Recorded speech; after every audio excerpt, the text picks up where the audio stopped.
a presentation of the Southeastern Conference on ESPN. Despite an uninspiring 1-1 start, optimism remains high for the Kentucky Wildcats.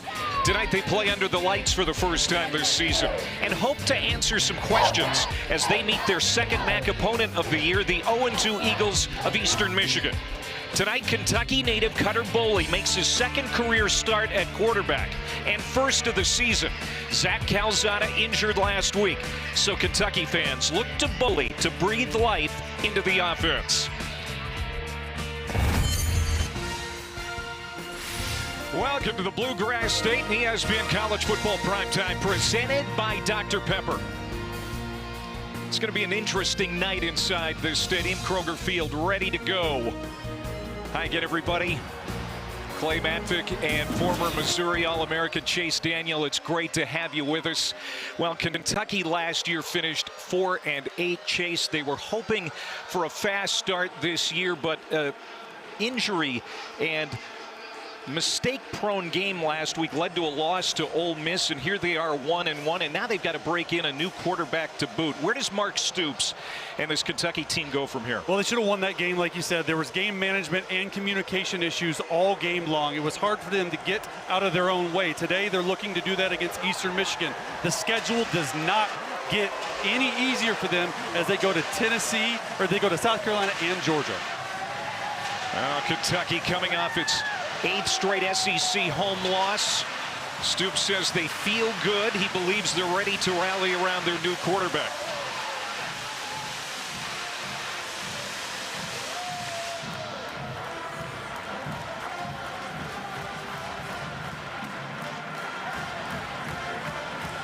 Well, Kentucky went with veteran quarterback Zach Calzada out of the preseason camp. He was the veteran, but because of the injury last week, now they're turning to Boley. But even when Calzada was healthy, Chase, the offense lacked punch. How can they fix it? Well, they lacked aggressiveness, exactly what you said. And Boley, he's going to throw the football down the field. He's a local kid. He's a homegrown favorite. The backup quarterback's always the favorite guy. There's just not a lot of tape on him. So what we had to do is go back to last year, specifically against Texas. Here at the bottom of the screen, okay, it's 2nd and 26. He takes a shot down the football field. Very aggressive with his throw. And right here, Clay, my favorite play. You're getting out of the pocket, away from trouble. You keep your eyes down the field, and you see your receiver. It's a layered throw over that linebacker into his guy. Now, it wasn't all great. This is from last week. 4th and 6, down by 7, probably the most important play of the game. He doesn't get through his progressions. You can see the first progression is a through route, and the second progression is a little in route. He completely misses the in route. This is what coaches talk to him about. Yes, he's young, but he's got to go through his progressions. Well, all eyes are going to be on the kid from Hodgenville, Kentucky tonight. We'll see if he can live up to some lofty expectations for some around here already. The Wildcats at home tonight against Eastern Michigan on a humid Saturday night in Lexington. The game is next.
Chris Creighton, 56 years old, his 12th season at Eastern Michigan. 6 bowl appearances in the last 10 years.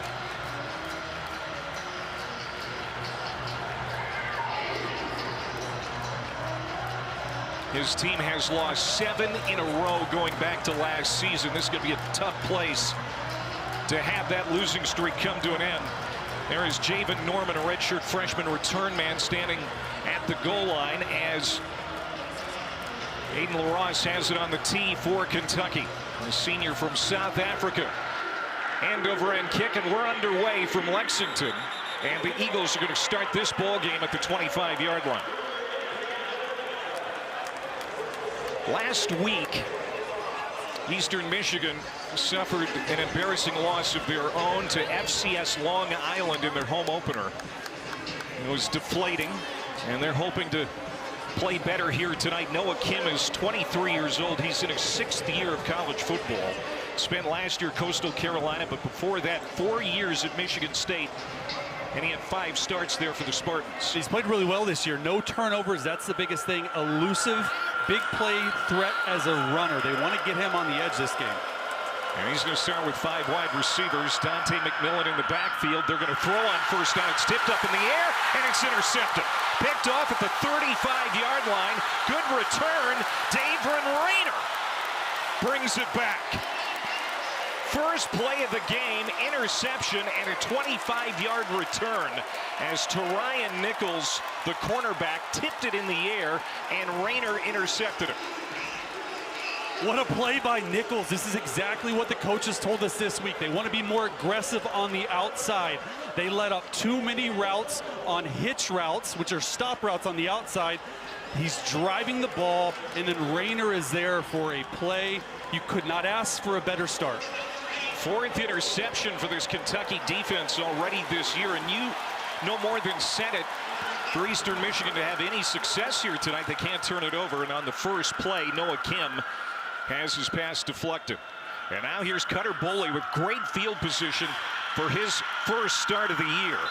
And it's Seth McGowan. A big pickup out of the portal, getting the first carry tonight. It's exactly what Kentucky wanted to do. They wanted to start fast on defense, get the takeaway on the very first play, and then rely on their 1-2 punch at running back, McGowan and Dowdle, to get the ball into the end zone and really settle the nerves of new quarterback Cutter Boley. 2 transfer running backs, the only running backs Kentucky has used so far this season. They're going to hand it off again to McGowan, trying to shed a tackle, lunges, and gets in the end zone. How about that effort by Seth McGowan?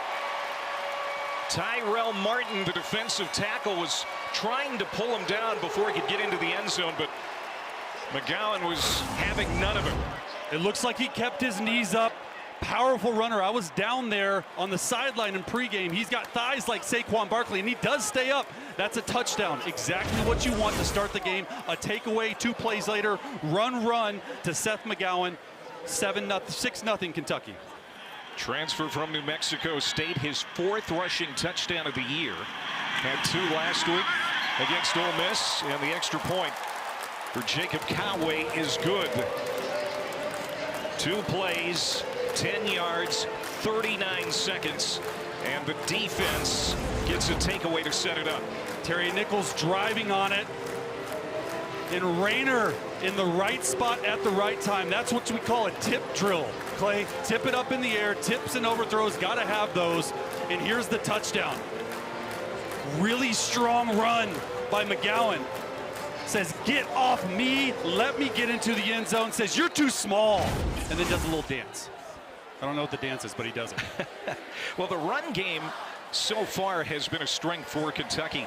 172 yards last week, almost 400 yards through the first 2 games.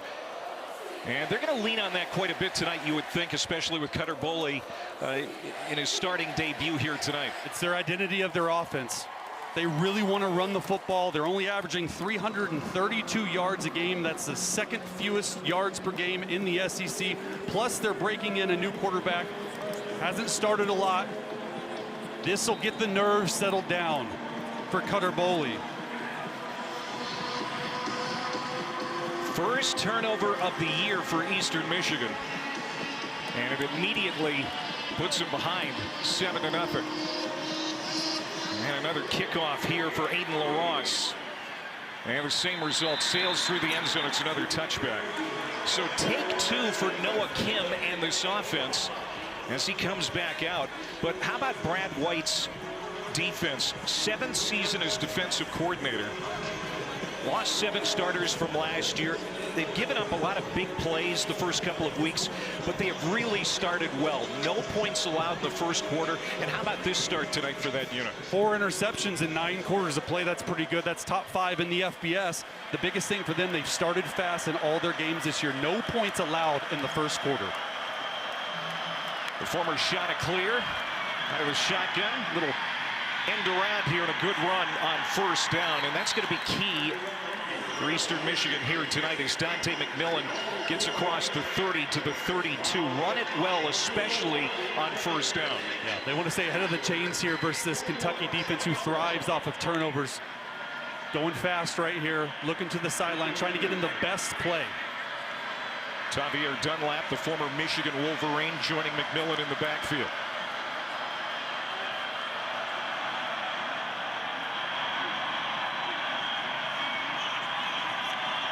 Getting to a different play here.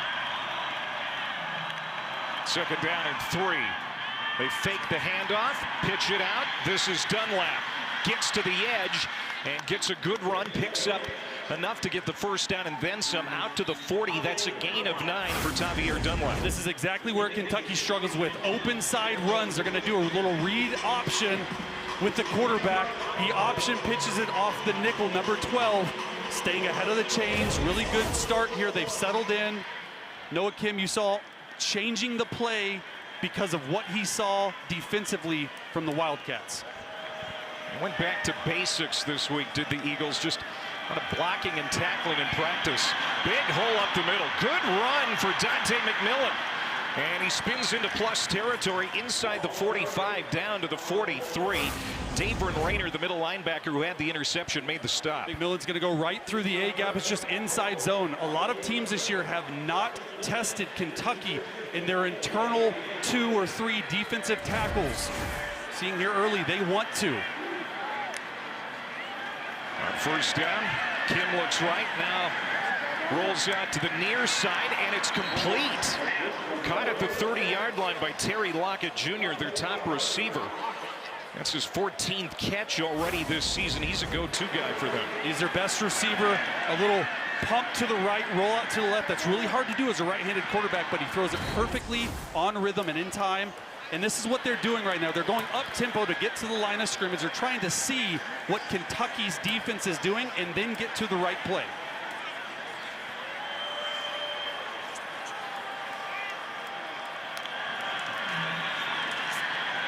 First down, another throw, some pressure, and it's just thrown away by Kim.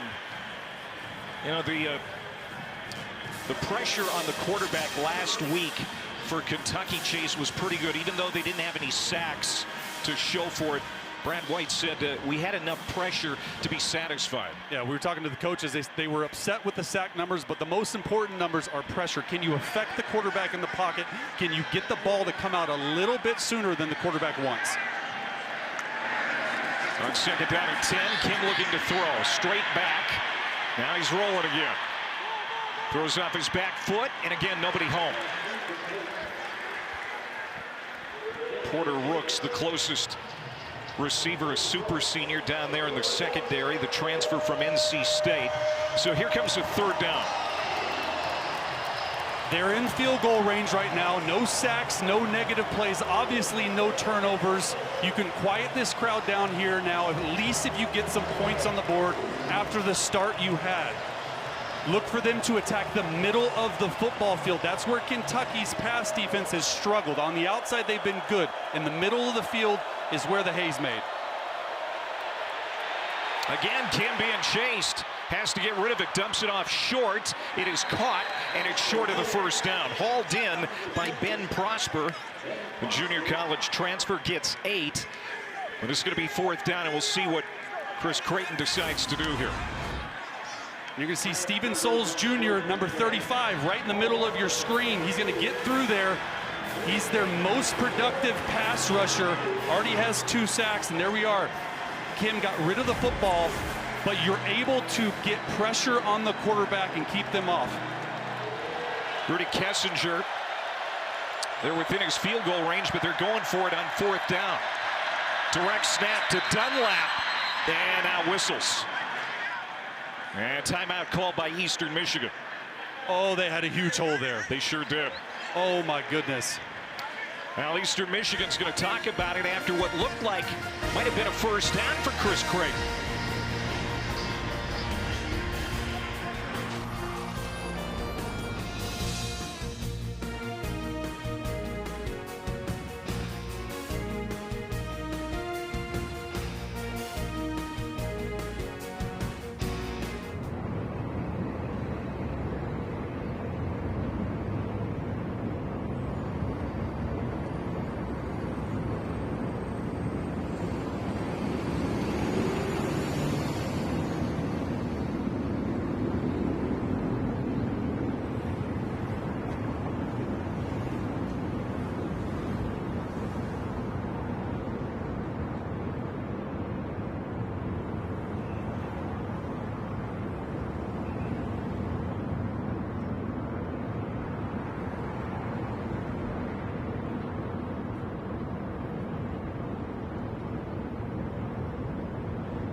Already 7-0 Kentucky after a takeaway and a quick touchdown by the Wildcats.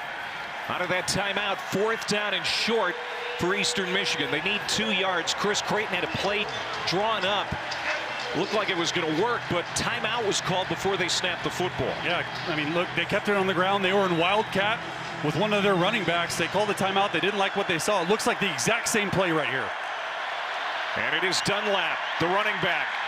Got the direct snap, churning ahead. And I don't know, it's going to depend on the spot. It doesn't look like it. It looks like Kentucky has stood and stopped this drive. Just an interesting decision to run the exact same play that they ran before the timeout. Kentucky was able to understand what they did. It's just a little jet sweep motion. You catch the ball in the backfield by Dunlap.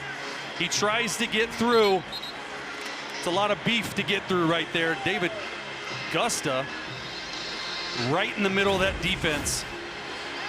And Scott with the tackle. They needed to get that timeout earlier to not tip their hand before it was awarded to them. I'm surprised they came back with the same play, Clay. I have no idea. So now Cutter Boley and the offense going back to work from the 21-yard line. Kendrick Law on the speed sweep, the Alabama transfer. They're going to find creative ways to get the ball in the hands of Kendrick Law. They got him involved last week, 6 catches, 44 yards.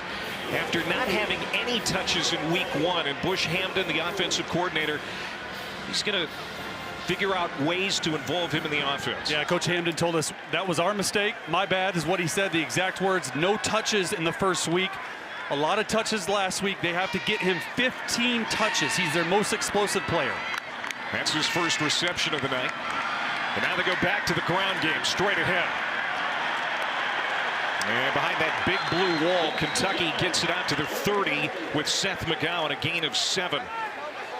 McGowan, the leading rusher against Ole Miss last week, 15 carries, 93 yards and a couple of touchdowns. Boy, they really like the Texas native. Already has a touchdown in this one. He's their lead running back. He's physical. He's hungry. He's got good hands.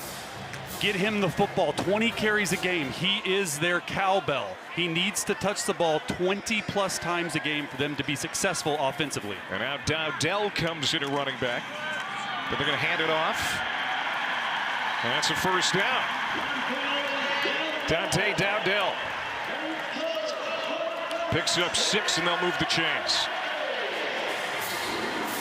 Yeah, Dowdell in a 3-point stance. He's used to playing halfback in a 2-point stance where he's standing up. He was down in a 3-point stance like a fullback, and this little fullback dive for a nice little conversion. Dowdell nice led the Cornhuskers with over 600 rushing yards, 12 touchdowns last year. He'll get it again. It's his 3rd FBS program. He was at Oregon to start his career, then went to Nebraska, now here in Lexington. You talk about a guy that's got a lot of stickers on his suitcase. An offensive coordinator told us, hey, it's a really nice surprise for us. He's a powerful bruising runner. Bush Hamdan really likes him, really likes their 1-2 punch, really like running behind this offensive line, who's got 166 combined starts between the starting 5. Second down and 9. Boley has attempted just 1 pass so far. Looking to throw here. Has time to do it. Going downfield, and it is hauled in. What a catch. Caught at the 40 by Josh Caddis, their big tight end. That's a gain of 23. What a throw. We told you he wanted to throw the ball down the football field. Caddis right here is going to move up the football field. He's going to sneak out and just high points it. This is what Cutter Boley does. He gives opportunity footballs, meaning, hey, it's mine or no one else's at receiver. That's why receivers and tight ends love this kid. Josh Caddis entered the night as their number 2 pass catcher. Didn't take him long to get involved.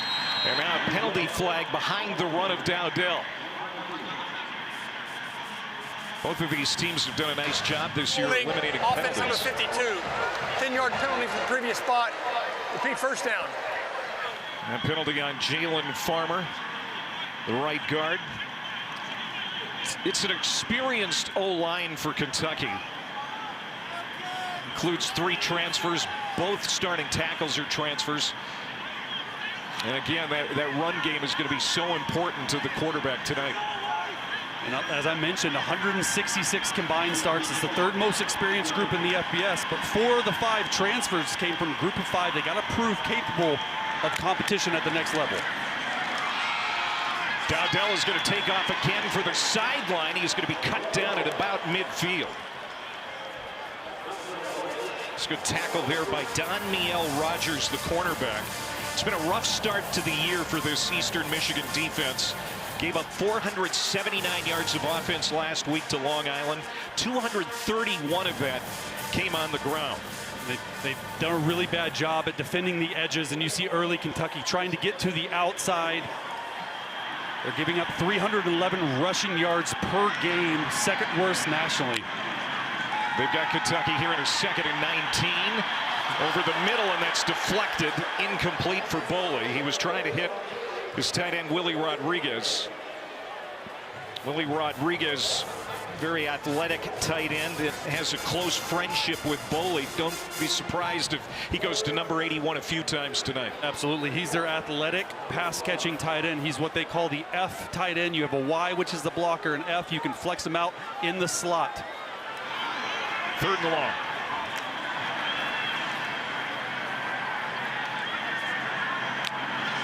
Eagles are going to rush 3. Down the seam, and there it is, caught by Rodriguez. That's a first down.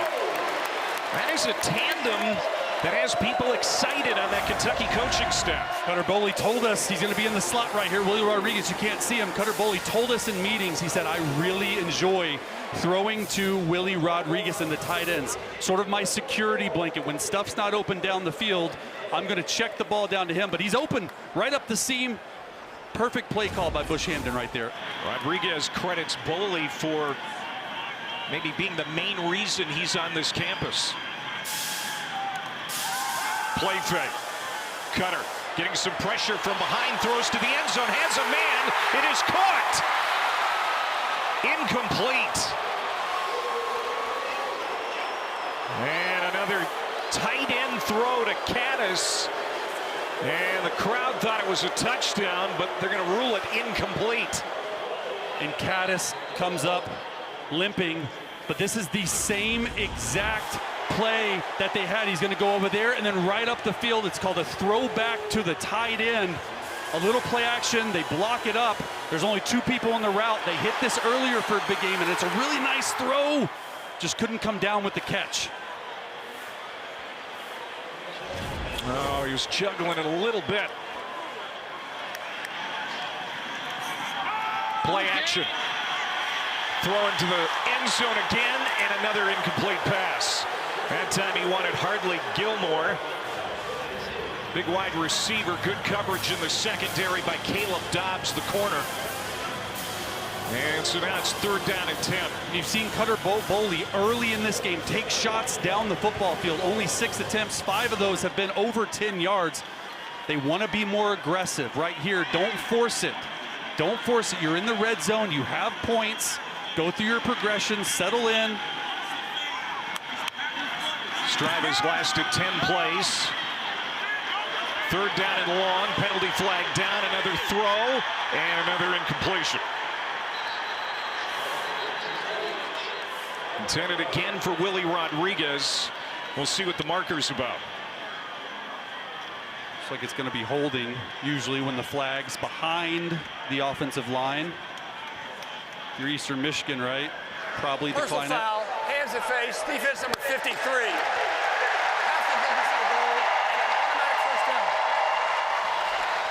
It's the linebacker, Messiah Blair. Well, that was wrong, right? Big penalty right there by Blair. Just can't do that. You got them kicking a field goal. Give them a new set of downs right here. That's going to make Chris Creighton's beard even a little grayer. That's a nice beard, though. They had no penalties last week in the loss to Long Island. Last year, they were the most penalized team in the MAC. That's a costly one. 1st down and 10. Good run. Touchdown, McGowan. 2nd touchdown here in the quarter. What an addition to this Kentucky roster he has been.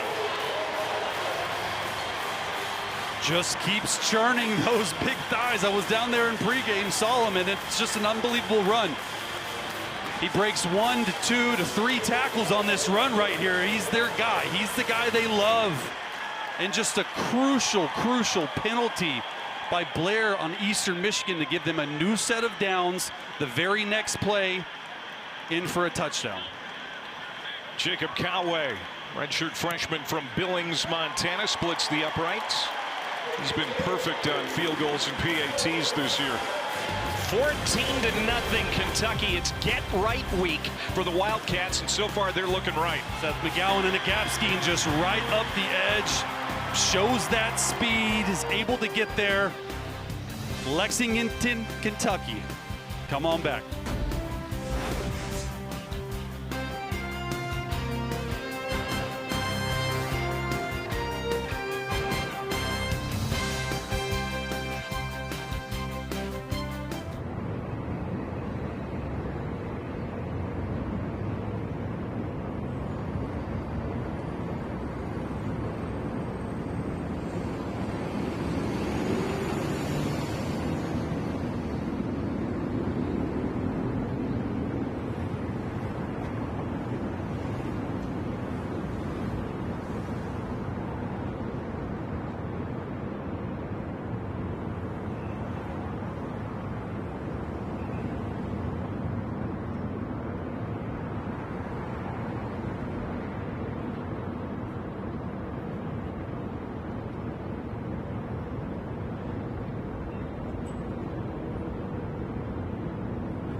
ESPN College Football is presented by Ice Cold Dr. Pepper.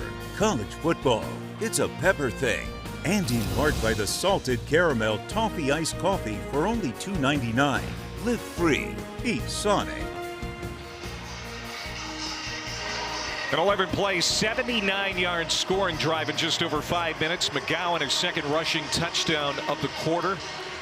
And Cutter Boley, the redshirt freshman, making his first start of the year. His second career start here at Kentucky.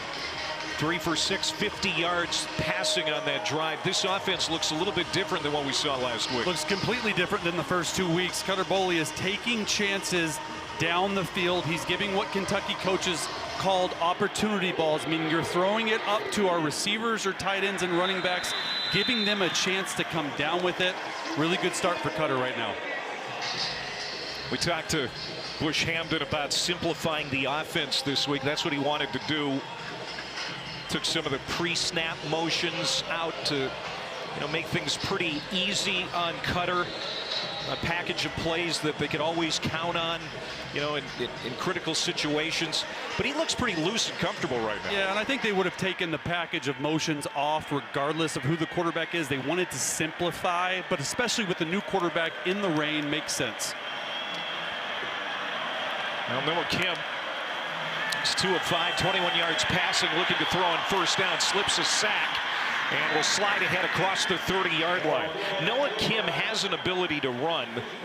Eastern Michigan recruited him because of his passing ability, but they've been surprised by his ability to do that. He's way more elusive than you think watching him on the football field, and coaches told us he has a big play potential as a runner. He's doing a good job right now getting away from some sacks and some pressures to gain positive yards.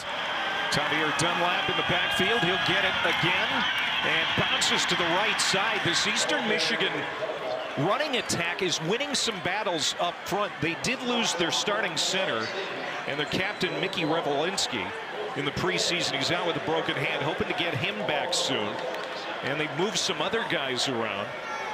Joshua Anderson, their left guard, is out tonight. So Owen Snively is starting. Everett Small, the starting center, and so far that front is moving. Kentucky D-line back on occasion. And that's going nowhere this time. Second down as Dunlap gets stopped. There you can see Revelinski.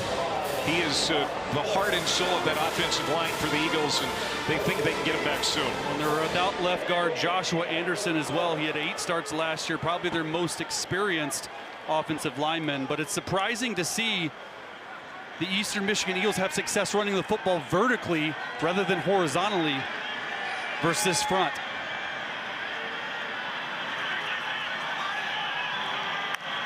(14-0) Kentucky. Second down and 11. Wide open receiver. Out of the backfield, Dunlap. Good run after the catch.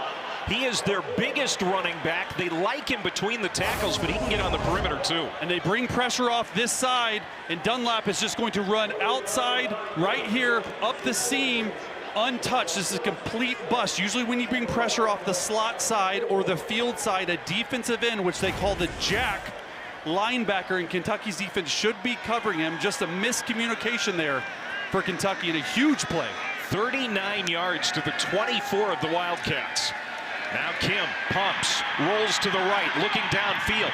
Still looking to throw, and he's just going to toss it away. The tackling on the perimeter, you've touched on it already. It was not great last week for Kentucky.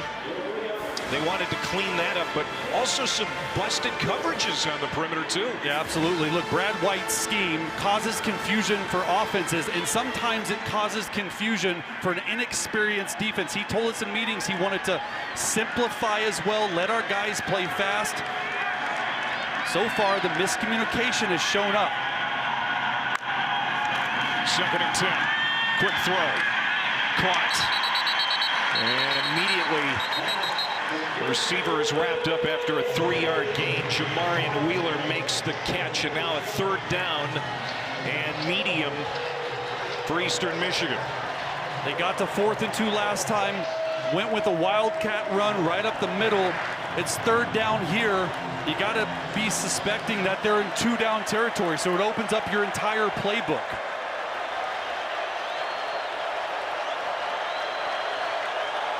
Dante McMillan shifts back into the backfield. Kim has time to throw, dumps it off, and incomplete. Joshua Long can't haul it in, the tight end from Los Angeles, and it's fourth down. And Chris Creighton's going to run the field goal unit off. And Rudy Kessinger will attempt a short field goal. You got to imagine if they catch that, they get to 4th and 1 or 4th and 2 and go again. It's a little tight end delay screen. But right here, a chance to get points on the board. Kessinger 3 for 3 on the year. This is from 38. His long this season so far, 37. And no problem for the redshirt freshman from Columbus, Ohio. First quarter points allowed by Kentucky this season.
More SEC football comes your way next Saturday as 24th ranked Auburn is in Norman to take on number 13 Oklahoma at Memorial Stadium. Game time on ABC, 3:30 Eastern. Of course, you can always watch on the all-new ESPN app from anywhere.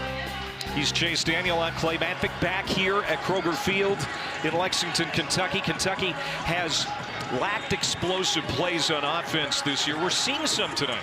Well, they've got 3 already tonight.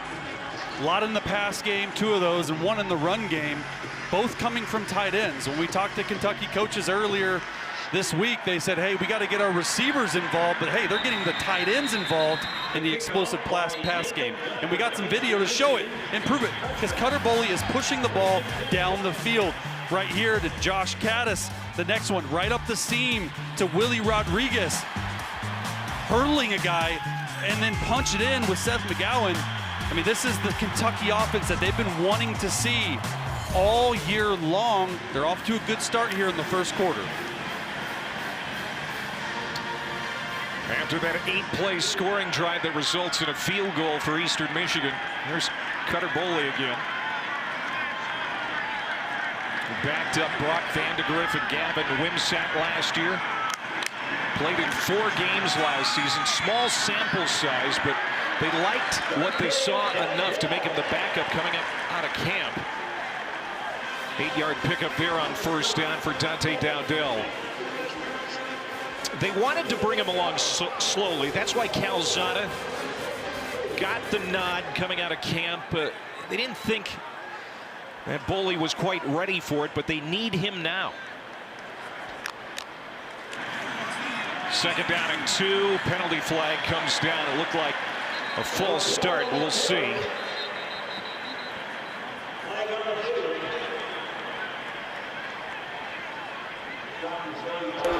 Offside. Defense number 53. Line up in the neutral zone. That penalty will be declined. Resulting play. First down. That's going to be a first down run, a gain of 7. Penalties decline. That's the second penalty so far on Messiah Blair. The first one was costly, kept a drive alive that led to a touchdown for Kentucky. Well, I just like Cutter Boley using the cadence right there in a clap cadence. 1 clap is on 1, 2 claps right there. Got Blair to jump off sides, showing nice poise right here early in the game for Cutter Boley. Minute and a half to go in the opening quarter. There's Dowdell again. He had 129 yards week 1 against Toledo. We're seeing Dowdell and McGowan going back and forth. This is a great 1-2 combo. And Dowdell has 185 rushing yards this year. 79 of them were on 1 run, a touchdown run where he showed breakaway speed. He's supposed to be the bruiser, right? But he's got home run speed too, Clay. Well, they both are quick. Mark Stoops very happy with how this running game is starting to come together. Play action. And knocked down over the middle. Cutter Boley was trying to find somebody behind the linebackers, and Sterling Miles almost intercepted that, the Cincinnati transfer. Sterling Miles just dropping back into coverage. It's an RPO. Cutter Boley pulls it. Miles gets right in the window. He's right here. Going to try to throw a slant behind him. They bring pressure off the other side. Nice play right there. Just get that ball up a little bit. It's an easy completion. 3rd down and 8. And that almost was picked off. Boy, a dangerous throw there for Boley, who had an interception in 3 of his first 5 career games. They're just trying to throw a corner route right here. The safety undercuts it, and this has sort of been the issue with the small sample size of Cutter Boley's play. He likes to put the ball in harm's way. He throws the ball down the football field. Would have been a nice interception right there by Norman. Javian Norman, the star backer, as Aiden LaRosse comes on for the punt. He handles punting and kickoffs. Juan Salas let it bounce. He rolls behind him, and it's going to get to the 6-yard line. What a punt by Aiden LaRosse, 52 yards. Grew up playing rugby in South Africa and has a very strong leg. Kentucky's lucky right there. Eastern Michigan came after that punt. They had 4 guys with 8 hands trying to block it, and somehow that kick found its way through.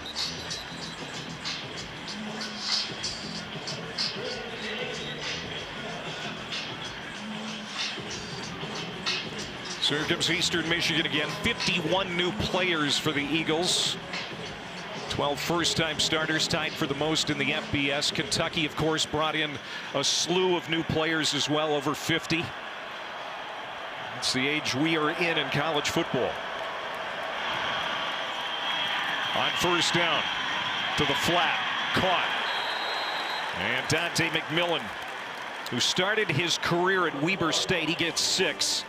Now in his 3rd season at Eastern Michigan. So far, Eastern Michigan has done a decent job, you know, staying on schedule. Pretty good on first down. They moved the ball really well so far in this game. And this is an explosive offense. They already have 11 plays of 20 yards or more, so they can move the football. It's just around the red zone area where they've struggled tonight. Pretty good first quarter for the Kentucky Wildcats. Their first game under the lights, and the lights are shining brighter in Cutter Bowling. It's 14-3 after one.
This is the SEC on ESPN. You're watching ESPN College Football Primetime, presented by Dr. Pepper. We start the second quarter, 14-3 Kentucky. In the first quarter, Clay, was just missed opportunities for the Eastern Michigan Eagles. They missed an interception. They threw an interception. There was a personal foul penalty that gave Kentucky a new set of downs. Let's see if they can settle in, because they've been moving the football down the field.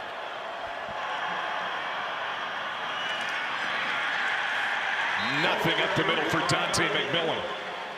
Last week, Ty Bryant had 2 first-quarter interceptions against Ole Miss.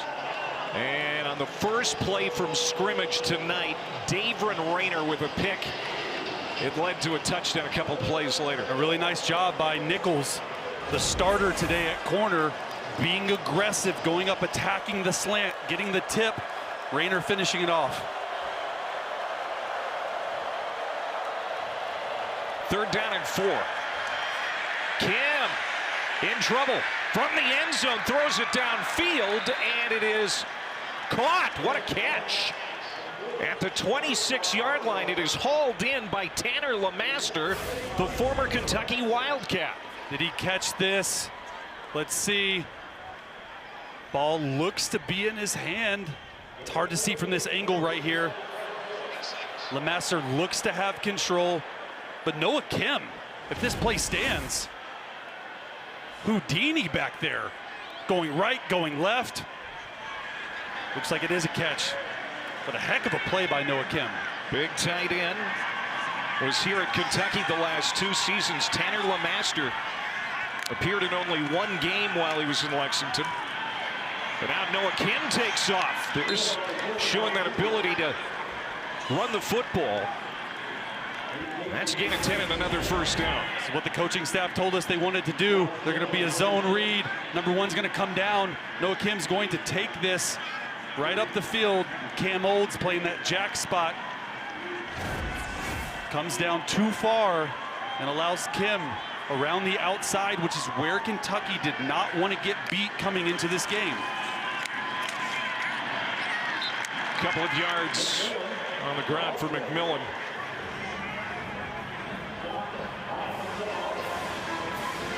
Noah Kim from Centerville, Virginia.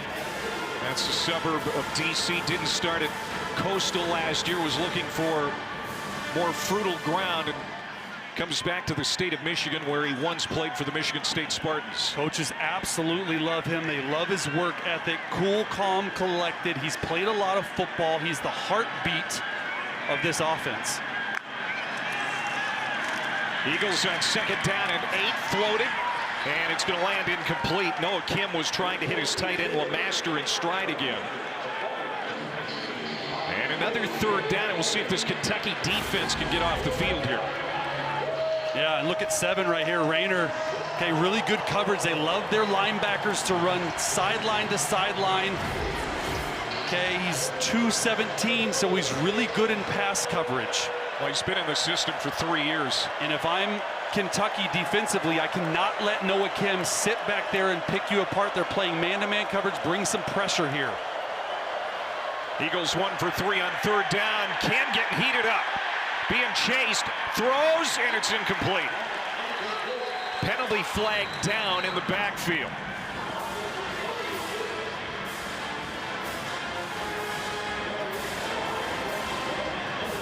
Good pressure. Holding, offense number 72.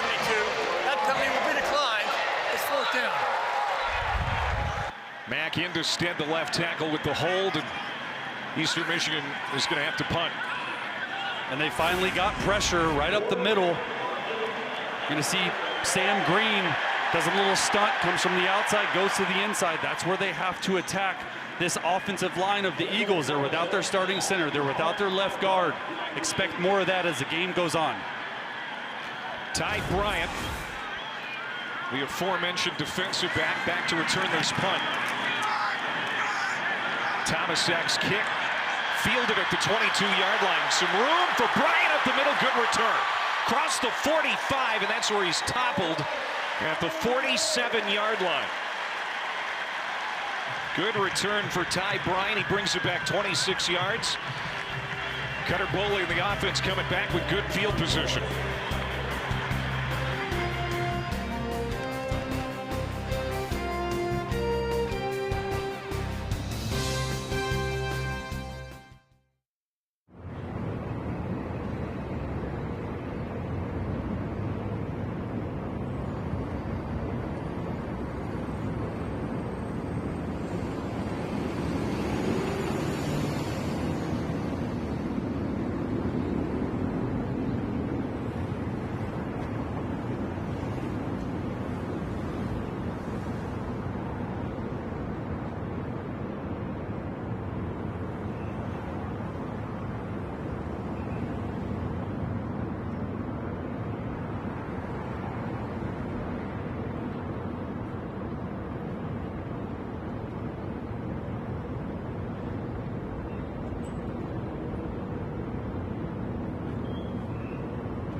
Next week, we have a Monday Night Football doubleheader for you. Baker Mayfield and the Bucs taking on the Texans. 7 Eastern, ESPN, ABC, and ESPN Deportes. Then at 10 on ESPN and ESPN Deportes, the Chargers and the Raiders. Chargers, one of your former teams, Chase Daniel. You played 14 years in the NFL, primarily as a backup quarterback.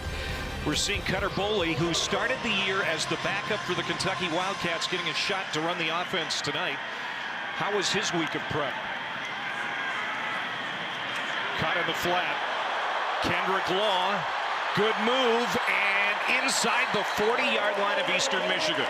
Yeah, talking about the prep of a backup quarterback, but you look at right now, Kendrick Law, they are always finding ways to get him the ball. Right here, you line up in the backfield as a running back, hops over this guy. This guy's the most explosive receiver that they have. Senior out of Shreveport. That's 16 on that play. And now they go back to the ground game in McGowan.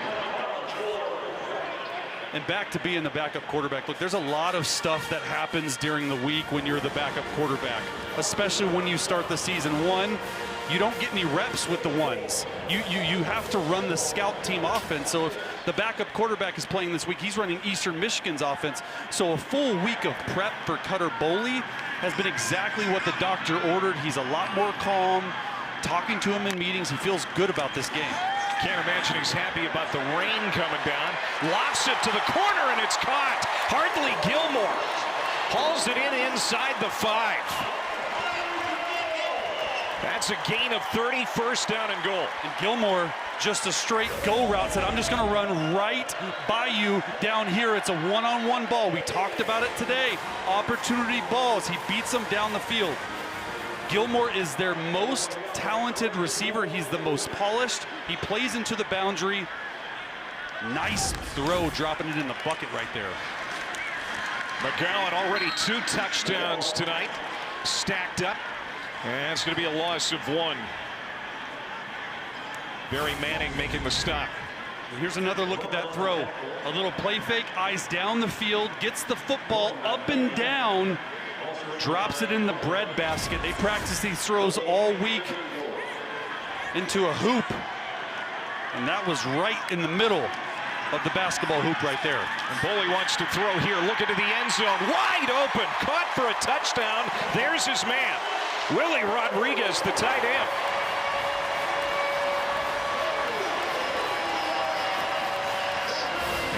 And that's a pleased-looking head coach. Right here, Rodriguez is just going to come across the line of scrimmage. He's going to sell the block. The defenders run into each other.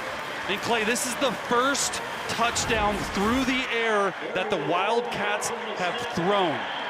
Cutter Boley marches them down the field, a little swing route to Law, a nice fade route or a go ball to Gilmore, and then letting him throw it down there in the red zone to get the touchdown to his favorite tight end, Willie Rodriguez. Well, you said that this Kentucky offense looks different with Boley at the controls. That is the first passing touchdown of the year for Kentucky. And Boley's fired up, man. The first passing touchdown of the year. The Wildcats on top.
21-3, Kentucky leading now, 10-18 to go in the second. Ty Bryant and the Kentucky defenses look sharp. Bryant was sharp last week. He wants to be a TV analyst. Here he is with Chase. Let's cut to the chase. But just reading out the routes and stuff like that, once I see two dive in two, I'm like, I have to push more to the. Go help my guy. Yeah, I have to push more to because I would say, right, in two-man, where people want to attack middle field. Middle field, yes, sir. Fact. After that, once I see two just dive in completely, I'm like, yeah, I'm gonna try to get over top of them. I got over top of him. Shout out to the rush right here. Yeah, I was my boy David. The rush is legit. Facts, yes, sir. I think he's got a future in this business. Tell you what, I was really impressed with him. We sat down, we watched a couple plays, especially his interceptions, and he knew exactly what was happening. You can always tell, Clay, if you open up the iPad and a guy knows the fast forward or rewind button as the space bar, you know he watches a lot of film. Well, he wants to play in the NFL first, but then after that, he wants to get into television. He's coming after your job, big man. Told him he needed to start a YouTube. Aiden LaRosse puts it through the back of the end zone again. And Eastern Michigan will come out to start this drive at the 25-yard line with 10:18 to go before halftime.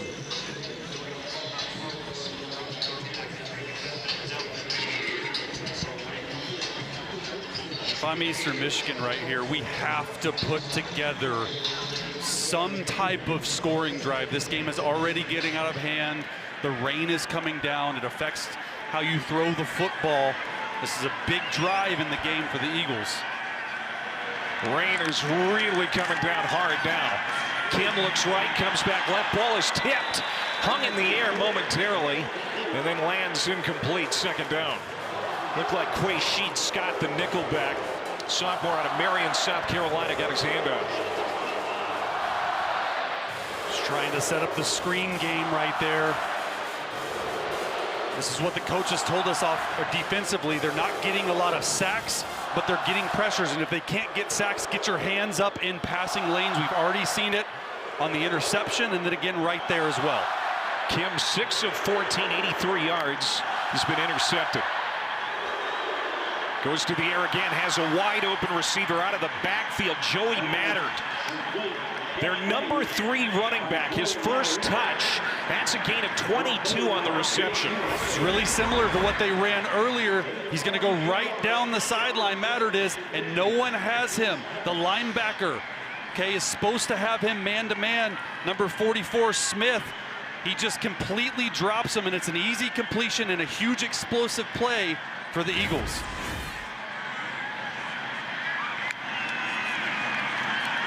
Looking to pass again, Kim. Good pressure there from Smith. As Kim was able to get away, but then chased down and dropped for a loss. Antoine Smith, the weak side linebacker, came in on the blitz. That's a loss of 5. Smith making up for his bust in coverage. He's behind the goalpost right there, just going to come right through the middle on a little delayed pressure.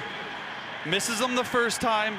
Continues to go back there and slows Kim down. This Eastern Michigan offensive line has only given up 2 sacks coming into this game. Steven Souls Jr. with the actual sack, but good pressure there by Smith. Delayed handoff, getting back to the original line of scrimmage, and then stripping tacklers on the inside, Dante McMillan. Boy, that is an inspiring run for Eastern Michigan, a gain of 14 and a first down. Looked like he was down. Great snap. Great catch by Noah Kim, and then you bobble it, and he's able to still get the first down. Nice job. They're actually not going to give it to him. They spot it short. Oh. So it's 3rd and less than a yard. Didn't look like a great spot for the Eagles, and it's McMillan again, and now they will move the chains as he gets it to the 41. Well, this is an important drive here for Eastern Michigan. And you look at the snap issues from center Everett Small, the rain is coming down, right? And back-to-back snaps have been a little bit high, something to look forward to, something to look at for sure for both teams with this rain coming down.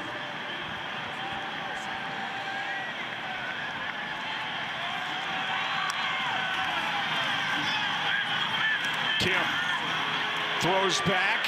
Boy, Kentucky smelled that one out quickly. Sam Green, you talked about him being the starting Jack linebacker. He was there, so was J.Q. Hardaway, but that's a key position, the Jack linebacker in this Kentucky defense. It's the most important position on defense, is what defensive coordinator Brad White told us. You have to be able to rush the passer, and you have to be able to play coverage. And right there, sniffing out the screen for no gain. Nice play. Just over 7 minutes to go before half. Second down and 10. Here's Noah Kim. Throwing off his back foot, and it's incomplete. Penalty flags all over the place.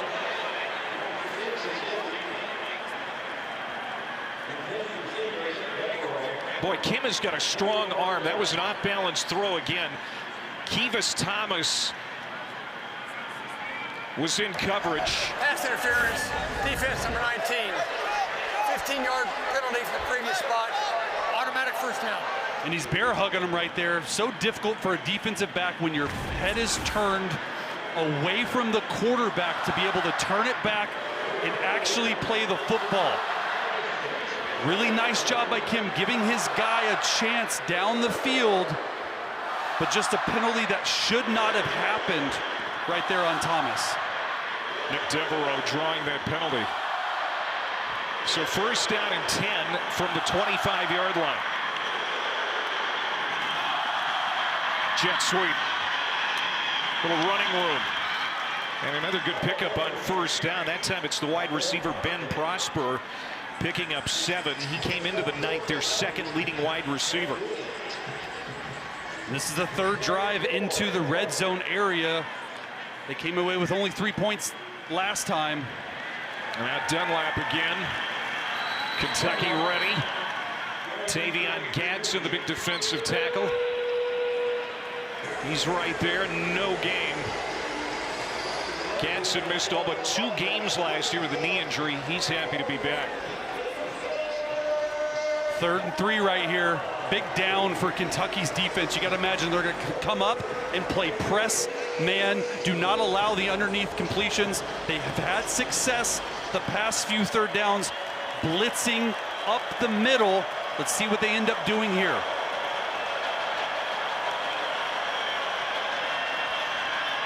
Three-man rush. Time for Kim, now running out of it, steps up, and he's going to be stopped short of the first down marker. So 4th down, what does Chris Creighton do here? I think you got to kick it. And really good coverage, right? It's drop 8. There's 8 defenders. A great call by Brad White to switch it up. They'd been bringing pressure. There's nothing open right there. Nice job getting the sack by Humphrey Grace. There's Brad White, the defensive coordinator. And the kick is good for Kessinger, his second field goal. As Eastern Michigan gets another 3 on the board, but Kentucky's defense holds Eastern Michigan out of the end zone.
Cutter Boley making his first start of the year, 5 for 10, 85 yards and a passing touchdown. The only passing touchdown of the season so far for the Wildcats.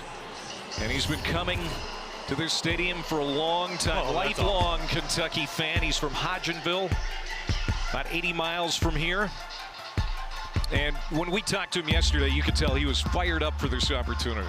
Yeah, he loves it. He's a homegrown kid, right? He was the backup quarterback who now has a chance to become the future of the program. He's off to a really good start tonight. So after another field goal for the Eagles, Kentucky's going to get it back. That's going to roll all the way back into the end zone for a touchback. So let's go back to the touchdown pass. Yeah, Cutter Boley settling in nicely. They're going to have an out route, an in route, and a clear route over underneath. He gets through his progressions. He looks to Kendrick Law, then to Macklin on the back end line, and then finds Willie Rodriguez. That's what coaches wanted to see. Can you go through your progressions? Can you keep your feet moving? He settled in really nicely. You know, one thing Mark Stoops said to us is, we're still looking for a go-to wide receiver. I've been really interested in seeing how comfortable Boley has been with his tight ends tonight. And it makes sense to me. When you're a new quarterback, especially a backup, who are your safety valves? Running backs and tight ends. They've been running the ball really well and been spreading it around between the three tight ends nicely tonight. McGowan has played well out of the backfield. He's out there, but Boley wants to throw. Can scramble too. And that is caught, but is it complete? The officials looking, and they're going to say that's a catch. How about it? Another tight end reception. Josh Caddis, the senior from Cincinnati, give him 34. He's the heart and soul of this offense. And I mean, the catch is amazing, but the throw on the move, it looks like they're taking a timeout to maybe try and challenge it. It looks like it was a catch, but the throw by Cutter Boley escaping the pocket to the right. I thought he should have ran, Clay. He had 10 yards in front, but he ends up throwing the football to Josh Caddis for a huge gain. Boley has decent legs. Mark Stoops says they need more in the quarterback run game, and they think that Boley can give it to him, but look at that arm talent, too. He's confident. The moxie is off the charts. His teammates love him, the homegrown kid. Buying some time in the pocket. Mark Stoops has to be happy. Let's see if this is a catch. It sure looks like it. His left foot is down, and he's got the ball in the hand. I'm seeing, really looks like a catch to me, that left foot. Let's see if he maintains possession. I mean, an amazing catch, a back shoulder throw to the tight end, Josh Caddis, on a scramble drill. Nothing was open. He's able to buy some time. I thought he was going to run. You see him point.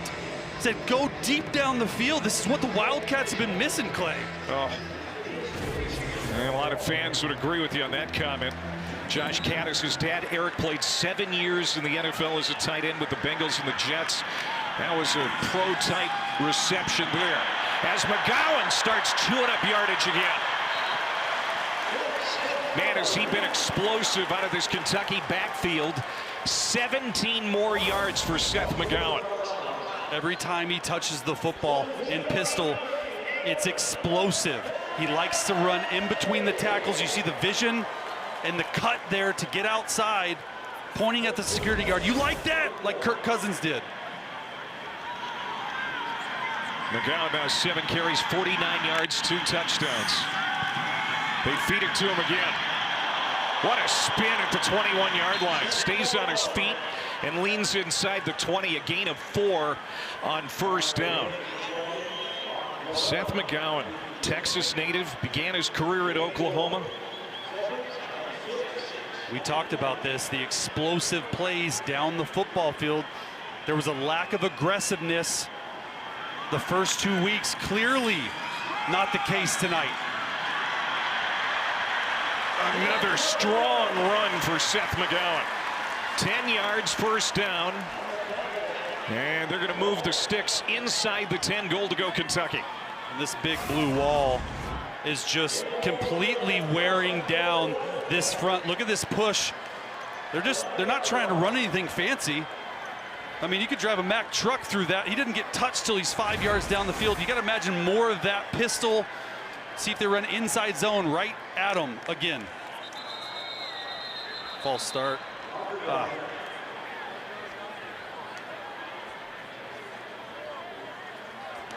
False start.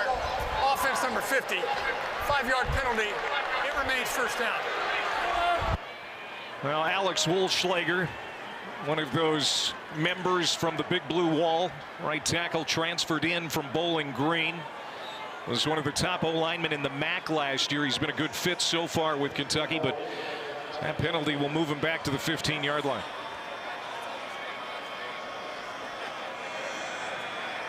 Fred Ferrier goes in motion, and they'll stick with McGowan, who is wrapped up quickly this time inside the 15 at the 13. Donovan Green, the nose tackle, is there first. So second and goal. Talking about the receivers right now, they only have 2 catches, one from Gilmore, one from Law. Law's coming into the game right here. This is where they like to use him. Right there, down at the bottom of the screen. Goes in motion right here. Let's see if they can get him going. Petter Boley takes the snap, pumps again, now looking for an exit door. Has a block, gets behind Rodriguez and dives inside the 5-yard line. Pretty good run there for Boley. And a gain of 9, so third down and goal to go. Really nice job. They're trying to set up a screen pump. So Boley pumps it to the right. They have a seam route. It's covered. You know what he does? He doesn't panic. He takes the football, understands, gets Willie Rodriguez as a lead blocker. Want to be able to use the clock here. No rush. Don't give Eastern Michigan the football back on a huge 3rd and 4. 2-minute timeout. Third down goal for Kentucky with a 21-6 lead coming back after this break.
Coming up at halftime, you can watch the live performance of Kentucky's Wildcat Marching Band on SEC Network Plus. Start streaming now on the ESPN app. 21-6, Kentucky, third down coming up from inside the 5-yard line. What do you expect here? Well, they got 12 personnel in. That means 2 tight ends, 3rd and 4 right here. Eastern Michigan likes to bring pressure. Josh Caddis was a big weapon down here last time. Cutter Boley. Wide open receiver, another touchdown pass, but flags are down. This might be coming back.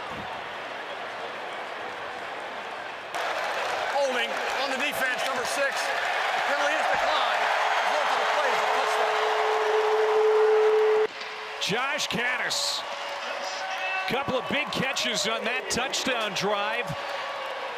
And another drive down the field for a score for the Kentucky Wildcats. He's becoming their go-to weapon down here, okay? He's going to come across the screen on a shallow cross. The Eastern Michigan defenders gets lost. You see him block out. The defenders think he's blocking, so they go with the sprint out for Cutter Boley, and Cutter Boley throws it back. We've seen that play at least 4 times tonight. 2 for touchdowns. Josh Caddis, have yourself a game, young man. And Cutter Boley now back-to-back drives with a touchdown throw as Coway tacks on the extra point to make it 28-6. 7 plays, 75 yards.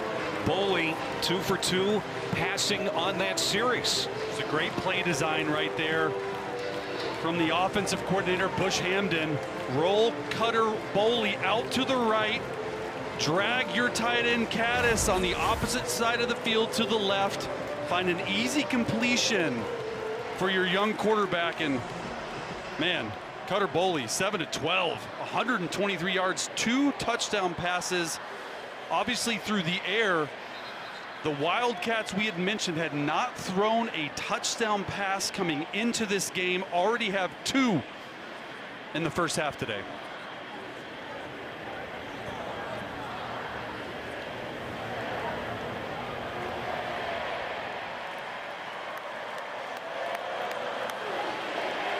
Passing game was last in the SEC coming into the night for Kentucky, last in completion percentage, and the only team in the league without a passing touchdown. But here in the first half, in his first start of the year, Cutter Boley has 2 passing touchdowns. And moving forward with Cutter Boley in this Kentucky Wildcats offense, this is where you have to live. You have to trust your offensive line, get your 2 runners going, get some explosives out of the pass game. Now, we have only seen 2 receivers have catches tonight. You got to get those guys involved, but this is the identity of the Kentucky Wildcats offense. And that's hammered through the end zone again by Aiden LaRosse. Well, tomorrow on Sunday, NFL Countdown before the Eagles-Chiefs Super Bowl rematch. Saquon goes one-on-one with Marty Smith, plus can Aaron Rodgers and the Steelers stay hot in his home debut? Tomorrow at 10 Eastern on ESPN and also on the all-new ESPN app. Aaron Rodgers sticking it to the Jets, proving the old man still got it. You look good out there, I'm not going to lie.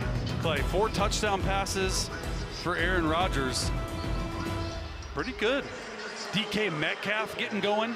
And how about the young man looking pretty good tonight in Kentucky blue? Been impressive. You try not to put too much on the young quarterback's plate, but he has delivered tonight.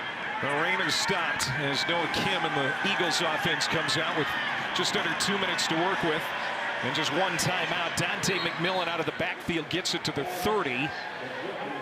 So it'll be 2nd down and 5. McMillan has been very busy tonight. Probably their best offensive weapon. An offense that has 2 field goals to show for their night. Yeah, no more important drive than this drive. A 2-minute drill, 1:49. Noah Kim feels really comfortable in these situations. You have to get a touchdown. Kim is going to take off, fake the handoff to McMillan, and then sprints for the 1st down. I'll stop the clock with 1:45 to go as the clock stops inside of 2 minutes. Really nice start to the drive by Kim. Not pushing the ball down the field, checking it down there, running a zone read. Eventually, there's still a lot of time left, 1:45. and a timeout. You got to push the ball down the field in this 2-minute drive. First down from the 36. Kim pumps, lofts it downfield, has a wide open receiver. It's Terry Lockett Jr. in free flight, and he won't be caught. Touchdown, 64 yards. Noah Kim to Terry Lockett. What an answer from Eastern Michigan and Noah Kim. Terry Lockett Jr. down here on the bottom of the screen is going to run a hitch and go. And Kentucky's defense had issues with hitch routes last week versus Ole Miss. They were playing too soft. So what does Kentucky do? They end up driving on the hitch. They take advantage of it, and they hit a huge touchdown. Thomas right there. Not the best play. Had the PI earlier as well, Clay.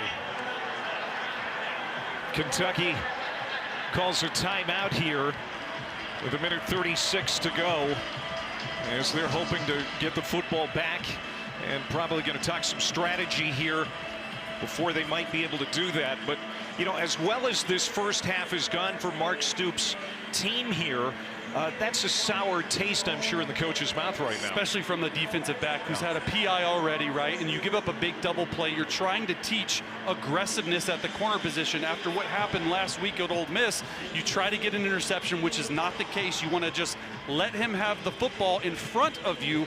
You decide to drive on the ball and give up a huge play to give the Eagles a little momentum here. Yeah, the perimeter defense has been something they've been talking about all week. And obviously, that's a letdown right there for the Kentucky secondary. An explosive play. Terry Lockett Jr. on the receiving end of that Kim pass. Good chemistry between those two. They spent 3 years together at Michigan State. And they get their first touchdown of the night. The camaraderie at Michigan State is what the coaches brought up. That's a good point, Clay. On the same page. A good receiver and a good quarterback. They can finish each other's sentences. They've spent hours and hours throwing the football. They know everyone's move. There's such an answer right there by Eastern Michigan. Kessinger tacks on the extra point to make it 28-13. And we said they had to move the football down the field. Kim pumping there and just throwing a nice football, hits him in stride. That's the most important thing. You hit him in stride because you have the guy beat. You have Thomas beat down the sideline. Noah Kim excited. We're back in this football game. 15-point deficit. Now the Eastern Michigan defense has to get a stop. And on the other side of that, we get to see Cutter Boley in a 2-minute drive. And a chance to double dip here for the Wildcats. They get the football to start the second half. If Boley can lead the offense down the field and get some points here. Chance to widen their lead right away again in the second half. 2 timeouts remaining with 1:36 seconds to go before the break. This is the last tune-up before Kentucky gets into the teeth of SEC play. They're on bye next week, and then at South Carolina and Georgia. Next 5 games against the top 25. It is not going to be a walk in the park for Big Blue starting in a couple of weeks. And to that point, you want to see your young quarterback in a 2-minute drill before the gauntlet of the schedule that comes up. How are you going to handle the pressure? How are you going to handle the timeouts? We saw this last week in Ole Miss, and Mark Stoops told us about it, the communication issues. The 2-minute drive was not good. They have a chance here to feel really good about themselves going into the half if you can get some type of points. You have 2 timeouts left. You have 1:36. That is a really long time. Remember, the clock stops after a first down, under 2 minutes in the first half. You have all the time in the world. Don't be rushed. Get completions. Cutter Boley, the redshirt freshman, got all the first-team reps this week. And pass is incomplete, second down. McGowan out of the backfield. That was the intended play. Calzada is an emergency option only for this game. Suffered a shoulder injury 4th quarter against Ole Miss last week. And it's his throwing shoulder. He's in uniform, but Bo Allen is the backup otherwise. They would only go to Calzada in an emergency. Water time, and now Boley takes off, spins, and then gets dropped short of the 35-yard line, a gain of 9. Boy, showing some courage on that run with defenders bearing down on him, decided not to slide. Kentucky choosing not to use a timeout right here, getting up to the line of scrimmage as fast as they can, trying to get the timeout so the clock stops. 3rd down and 1. And did he get it? Boy, that's going to be close. There's Mekhi Gilbert, a couple of penalties here in the half for Gilbert, but that's a tackle that stops the ball carrier short of the line to gain, so it's 4th down. And now Kentucky wants a timeout. No, Eastern Michigan calling. It'll be an interesting decision right here, Clay, because it's 4th and inches for Mark Stoops and the Wildcats. Do you leave your offense out on the field? The first thing I thought was yes. If you can't get a 1st down behind 166 career starts in that big blue wall, handing the ball to Seth McGowan, who's your bell cow, I don't know. We'll see. Look right here, Cutter Boley, right? Figuring it out. The spin, takes a hit, gets a face mask right there. And then the last play, Gilbert just runs right up the middle unblocked and is able to take down Seth McGowan. And that's a chore because McGowan is like wrestling a baby bull. A baby bull. Ah, it looks like they're punting it. Probably a smart move right here, but a chance for Eastern Michigan. Now with only a minute left for them. You see Mark Stoops a little disappointed with the way that drive dried up, so Aiden LaRosse to boot it. Gets it away. Good kick. Oh, and a devastating hit inside the 20. Flag comes out. That's going to be a penalty marker.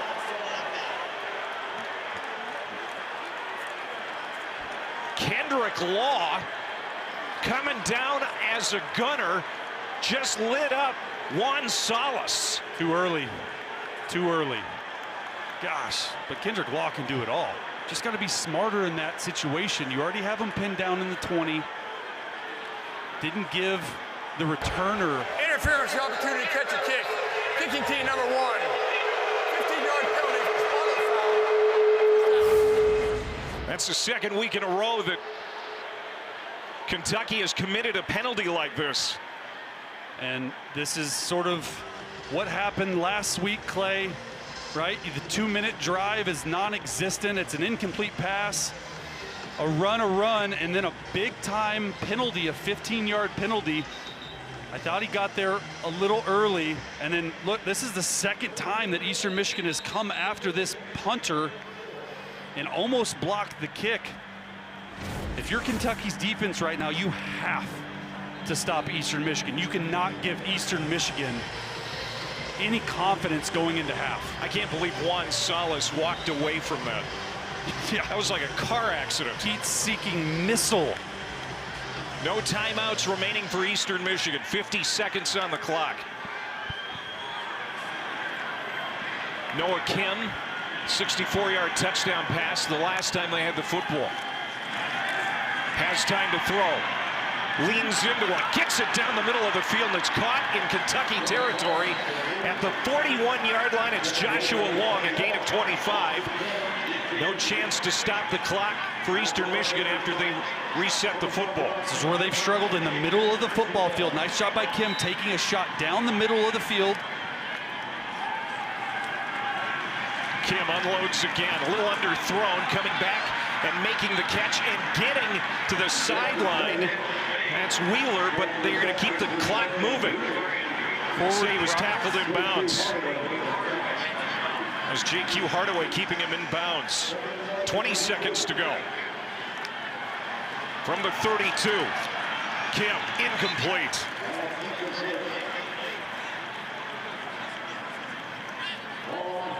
.13 seconds left. Going back to that big play down the middle, Joshua Long is going to come streaking across the middle of the field. This is where Kentucky's defense has struggled. It looked like it was man-to-man. The defender dropped him and had a huge play. Now 3rd and 2, looking forward. No timeouts, 13 seconds. Ball has to go out of bounds here or through the first down marker. Kim has time again to the sideline, and it is bobbled and incomplete.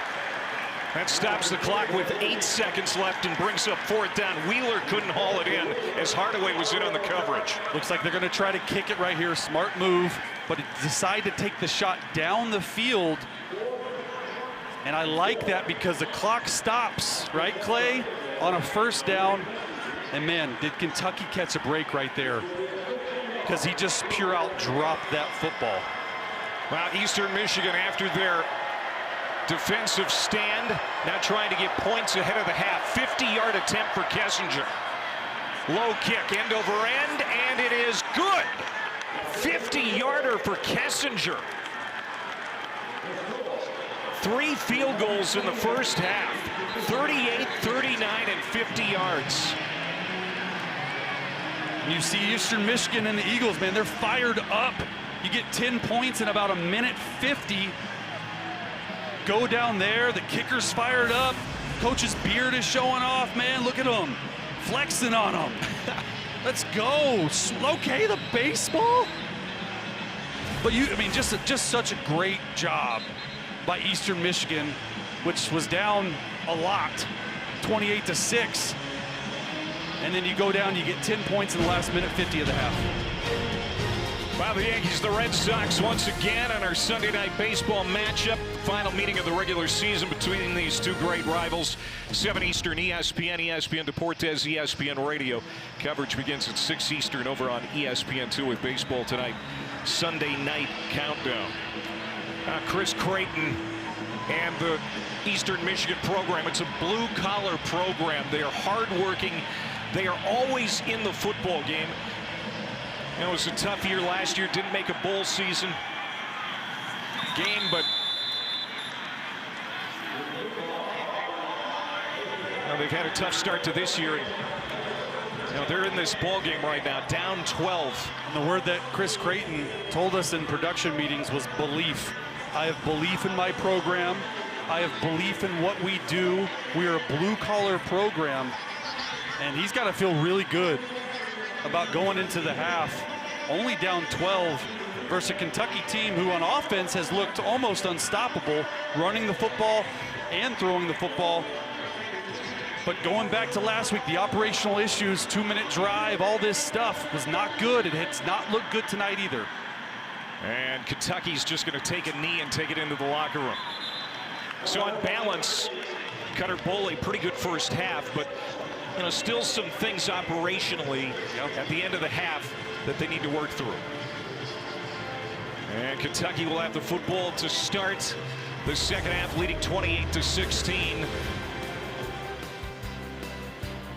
Second career start for Boley, couple of touchdown passes, but Noah Kim has the Eagles in the ball game at the half.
Watching ESPN College Football Primetime, presented by Dr. Pepper.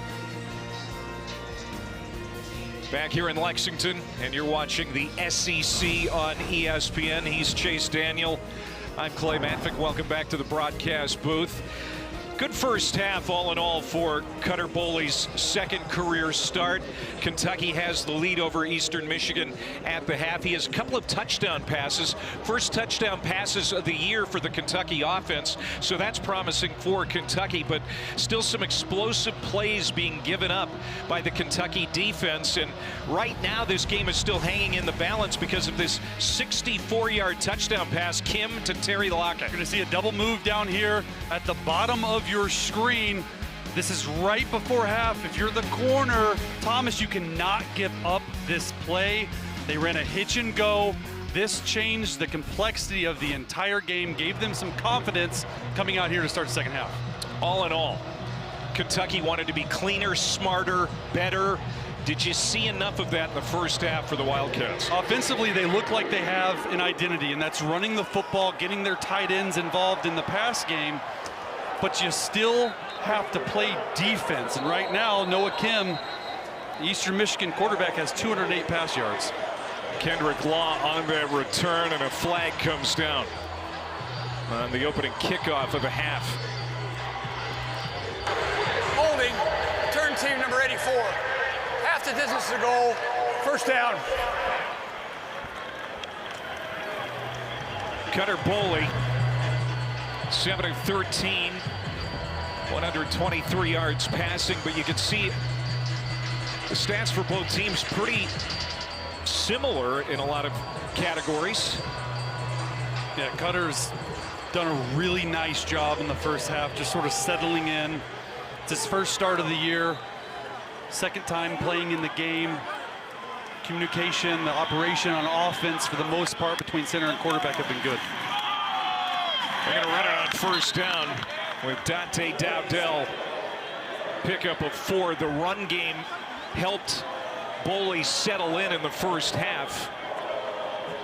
But right now, Kentucky trying to stop a 10-point run for Eastern Michigan. 10 points unanswered at the end of the half, under 2 minutes. And, you know, when Kentucky had the ball last on the 2-minute drive, they went 3 and out, looking to do something here. Ferrier goes in motion. Boley wants to throw a little screen to Ferrier. And it's a first down and more. Ferrier gets to the outside. Good move at the 35. And Fred Ferrier, one catch the first 2 weeks. Gets a big play there. The transfer from UAB, a pickup of 33. Nice little tunnel screen right here. Up here, you're just going to stop. He's going to throw it, but I want you to watch the blocking down the middle of the field, especially once the guy catches the football. Excellent job by Gilmore on the edge, and the tight end as well. These plays only work if you can block on the perimeter. Nice work. And Dowdell plunges ahead for a yard. We talked about you being a backup quarterback for a long time in your career, and just short plays, I would think, like that to the perimeter, you know, out in the flat, I'm sure got you comfortable on those situations where you had to come in. Find the easy completions. If I can throw a ball behind the line of scrimmage and you go for 30 and I still get 30 passing yards on my stats, I love that. It gets me settled into the ball game. Bush Hamden saying we need to get Cutter Boley comfortable as soon as possible. They did that right away in the first half, trying to get him settled in here early in the second half. Forced out of the pocket, being chased to the sideline, throws it away. That'll be third down.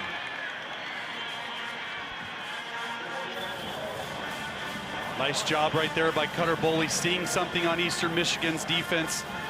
Hands to the head, alert, alert, changes the play. Thought he had Gilmore on a deep slant route to the right.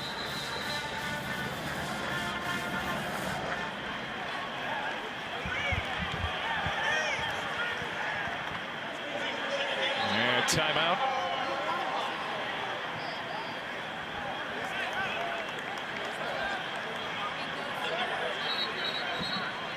They reset the game clock. And Mark Stoops is confused. 12:55, and the play clock is moving. And 3rd and 9 right here. This Eastern Michigan defense likes to play man-to-man coverage. The outside throws are where he wants to work. Pressure coming off the edge, stepping up in the pocket nicely, Boley. Deep downfield, incomplete. He wanted Gilmore. And I thought there was great pocket awareness by Boley, feeling that pressure, getting up so he could make that throw, but it was a little bit out of the reach of Gilmore, so 4th down. A little bit of pressure in the pocket, has to step up, and he throws it late down the middle or down the sideline. Just throws it too far, but watch this step up, right? You want to throw it on 1-2-3 hitch. He moves up in the pocket because of the pressure, and because of that pressure, forces the incompletion. Not the way Kentucky wants to start punting the ball back to Noah Kim and Eastern Michigan. Juan Salas back to return this punt. 3rd kick by Aiden LaRosse, and this is a boomer. And it's going to be a touchback. Downtown Lexington on this Saturday night, where Kentucky has the lead over Eastern Michigan 28-16.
Eastern Michigan has scored on its last 3 drives. They have the football here at their own 20.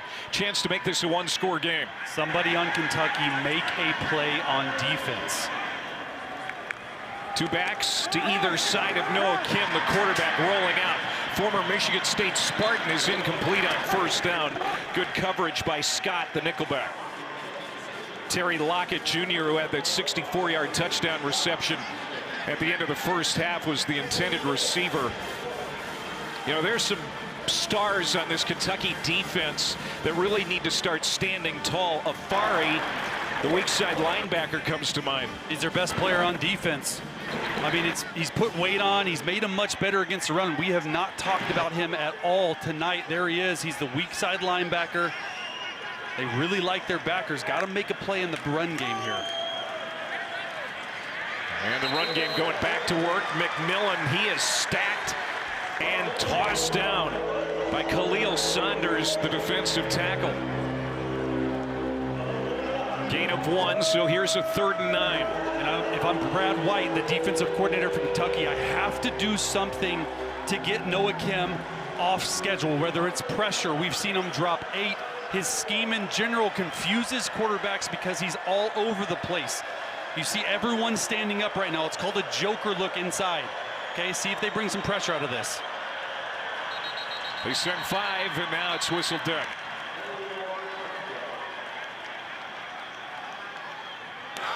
False start. Offense number 79. 5-yard penalty. It remains 3rd down. Everett Small, redshirt freshman, starting at center for Mickey Revelinski. Kentucky really likes their 3-down package here. 3 defensive linemen on 3rd down. They can bring 7. They can drop 8. It's exactly what they're doing right here. Now the 3rd and 14. Imagine they would drop 8 to make it more difficult for Kim to find an open receiver. Conservative call. They run it straight up the middle with McMillan, and Tomasak will come out with the punting unit. Alex Afari, the SEC's leading tackler coming into the night, indeed makes that stop. And so Kentucky's going to get the football back and possibly a decent field position. Yeah, absolutely. Great stop. Great 3 and out there by Kentucky's defense. They needed it. They've given up almost 290+ yards this game. A huge stop to start the second half. Get it back to Cutter Boley. Good field position. Let them settle in. Wobbly punt by Tomasak. Bryant, who had the 2 interceptions last week, he's dangerous in the return game too. Finally brought down at the 37-yard line. Bryant, the junior from Lexington. And so now Kentucky leading 28-16. We'll get it back in the hands of Cutter Boley in this offense. Bush Hamden said he was embarrassed last week. I got to believe he feels pretty good about the way this game has gone offensively for the most part, especially with the new quarterback. Exactly, especially with the new quarterback. But here's what I want to see. They have 3 catches by receivers. 2 of them are behind the line of scrimmage. They want to see their receivers get started. They stay on the ground on 1st down, and McCowan, a big burst up the middle, and he'll get to the 49 of Eastern Michigan. Seth McGowan on pace to be the leading rusher again 2 weeks in a row. Well, if you're running it like that, you don't need your receivers taking catches right there. We've seen this play again. They're pulling the left tackle, they're pulling the left tight end. It's the gap scheme, and they're running right through the teeth of this Eastern Michigan defense. 12 carries, 79 yards, averaging almost 7 yards a tote. And here he goes again. He's going to be ankle tackled just inside the 45-yard line by McNulty. It's his first game of the year. He's been out with a foot injury. 2nd and 5.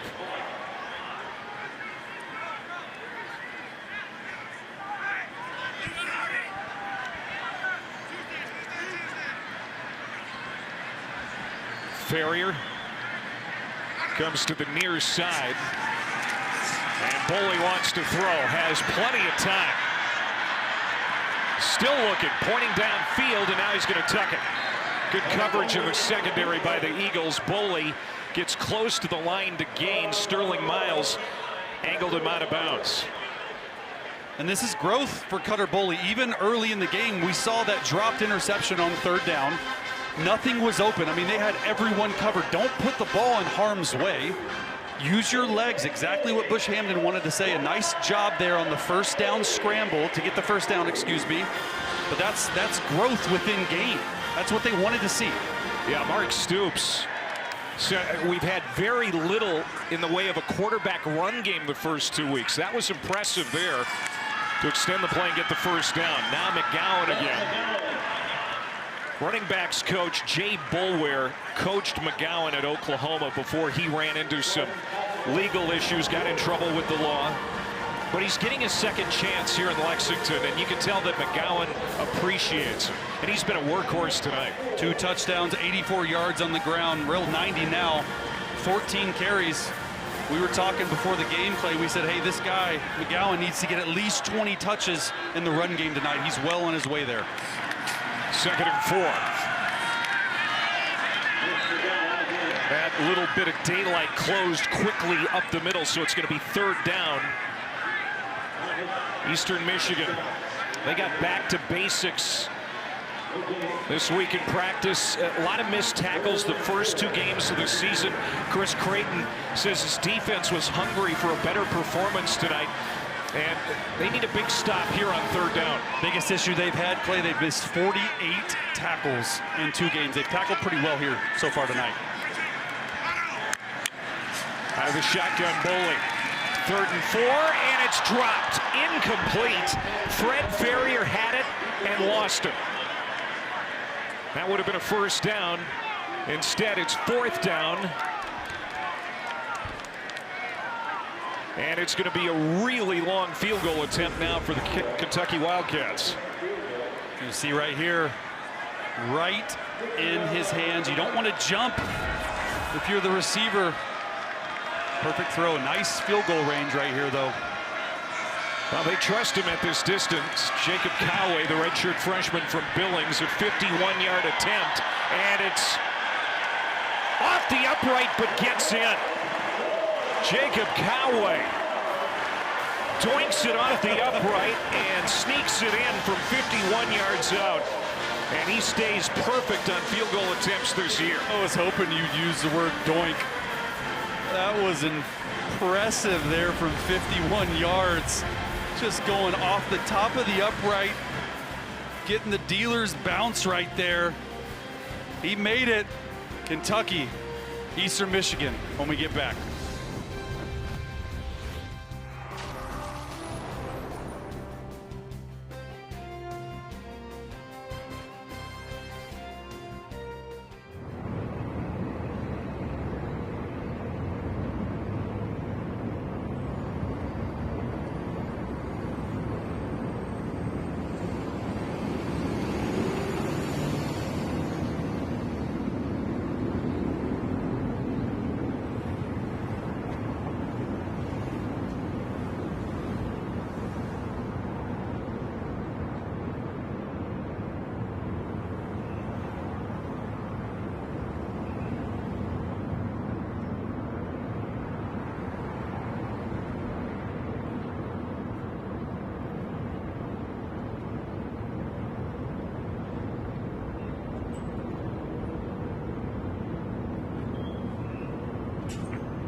Football doubleheader has the Buccaneers and Texans, 7 Eastern, ESPN and ABC, and then at 10, Chargers and Max Crosby's Raiders. Both games will be available on the all-new ESPN app.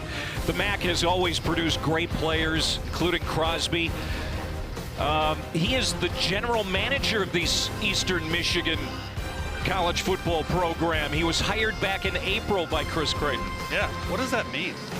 A former or a pro NFL player being the assistant GM? I don't know. New age of college football, huh? Yep. Well, all Hall of Famers, except maybe this guy right here. That's pretty good. We're seeing it a lot in college football. Andrew Luck, of course, another notable name that is a general manager at Stanford. I think in this age of college football, Chase, you're going to see that, you know, there's so much to manage in the way of personnel, so much money, name, image, and likeness, all of it in the equation now. Absolutely. Andrew Luck at Stanford, I mean, he is in the office every single day working his tail off to get that program turned around. It's impressive for sure. Noah Kim, over 200 yards passing, has thrown a touchdown, has an interception. That interception happened on the first play from scrimmage tonight. Otherwise, it's been a pretty good evening for Noah Kim. Transfer from Coastal Carolina. He uncorks one to the sideline. It lands incomplete. And last Eastern Michigan drive was their first 3-and-out of the entire game. Obviously, as you alluded to, the interception, but they moved the ball at will, almost at 300 yards of total offense. No bigger drive in the game than now to try and get some points. Cut this to a one-possession game with a touchdown and an extra point. Porter Rooks moves in motion to the slot. Kim has time, stands tall, throws on the crossing route, caught, and down to the 32-yard line is Joshua Long. And 5 catches, 63 yards, and a touchdown in the first couple of weeks. He's been pretty quiet tonight. 3rd down and 3. And now did they get Kentucky to jump? Just like it.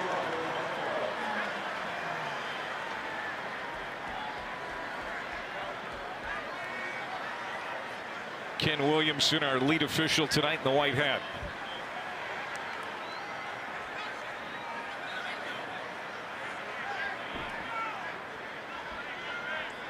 This is what Eastern Michigan has been doing all game long. They rush up to the field. Snap, false start, offense 77.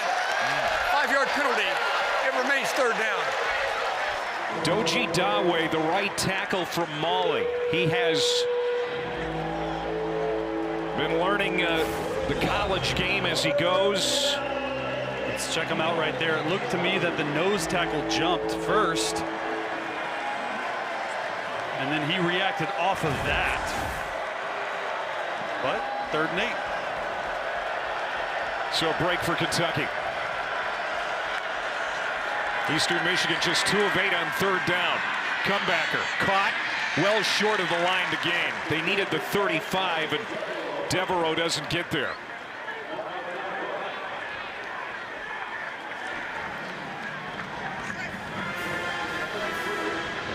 Ty Bryant, who had the big week last week, he makes the tackle.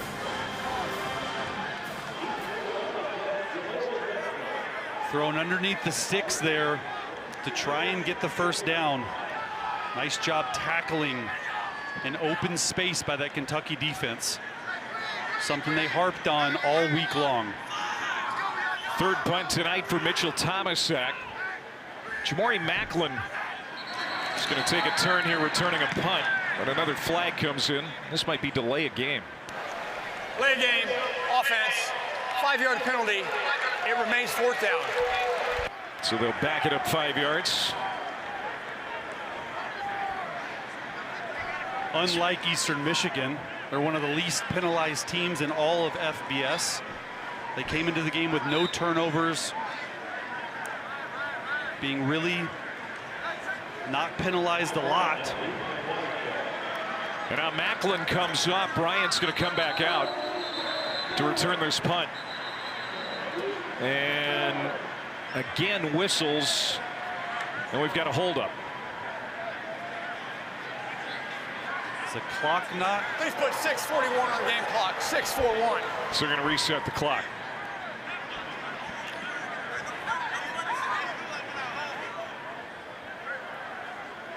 It's been a busy Saturday in college football. A lot of big games, too.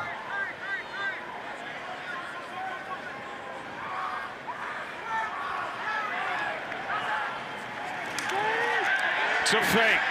And Kentucky was ready for it. Wildcats not caught napping. C.J. Works read that perfectly. The true freshman from Dayton, Ohio. And look at the field position for Kentucky. They're going to have it inside their 30. Number 15, they got everyone up right here. They're trying to play punt safe. They were ready for it. Got like 9 guys on the line of scrimmage. Don't really agree with the call right here by Chris Creighton. You know, you're down 2 scores. Now you're giving Kentucky even more momentum. Inside the 30, you're backed up. Yeah, they had the delay of game. I appreciate the spirit for the Eagles and Chris Creighton's choice to maybe take a shot there, but it blows up, and now Kentucky trying to make him pay for it. They'll run it on first down. And Jason Patterson gets his first carry of 2025. He is a redshirt freshman running back out of Florida.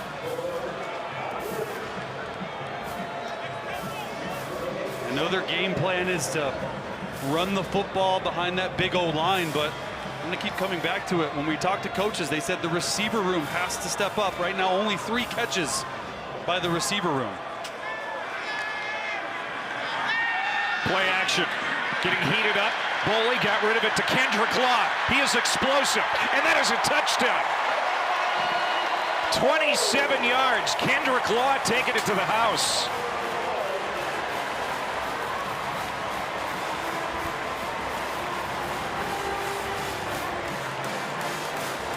Like there's a flag on the play, but Kendrick Law, explosive, the most explosive receiver. Offense number 17. 10-yard penalty for Scarlet foul. Wow. Second out. This will be a spot foul as to take the touchdown off the board. As soon as I say get the ball into the receiver's hands, they do it to Law, their most shifty and elusive playmaker. And number 17 at the top of the screen right there with a hole. As soon as he knows he's past him, he tackles him. Something that can't happen right there. Well, Kentucky's going to get the first down, but the touchdown comes off the board. And they'll spot it at the 14-yard line.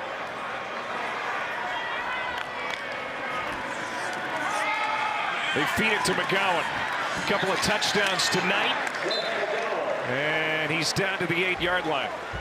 A nice play on that holding, which should have been a touchdown, but Gilmore with the hold. They just sneak Kendrick Law out of the backfield. He's their gadget guy, as we alluded to. Get the ball in space to his hands. Cutter Boley feels really comfortable with him. First couple of weeks, they hardly passed it all in the red zone. They stick with McGowan, and he's got a touchdown. 8-yard touchdown run. Seth McGowan is 3rd of the night.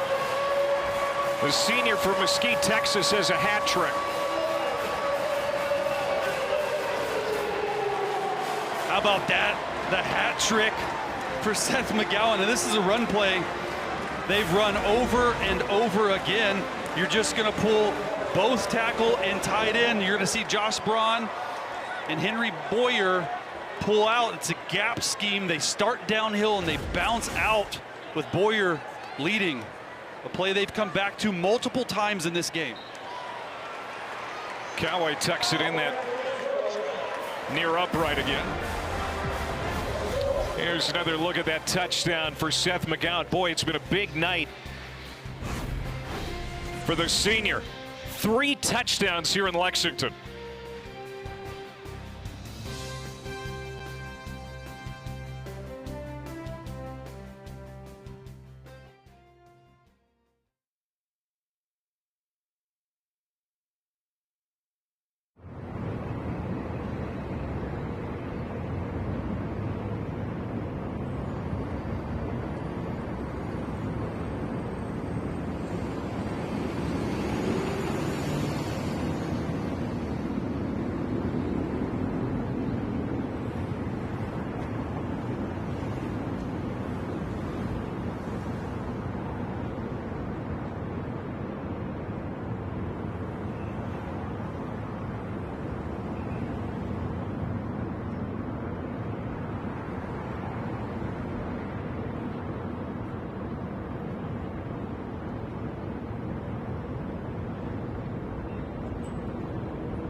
3-touchdown night for Seth McGowan.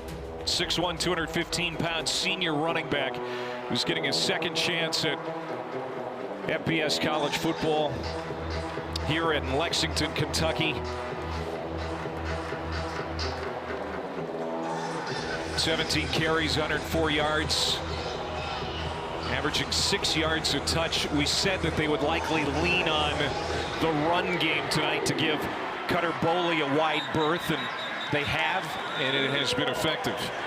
Let's take a look at this week's college football rankings brought to us by Allstate. It's been a busy day in college football. There you see the top 10 and no upsets to talk about. And, you know, that Georgia win over Tennessee in Knoxville, that was a fun one to watch. That's the game of the day for me. Georgia, Gunnar Stockton, we had him last week.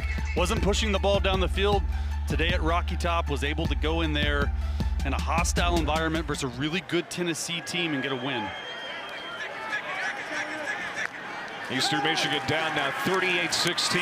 5 minutes left here in the third quarter. Kim dumps it off short. And it's caught by McMillan, the running back. Pretty good catch, pretty good run after the catch, and that's going to be a first down.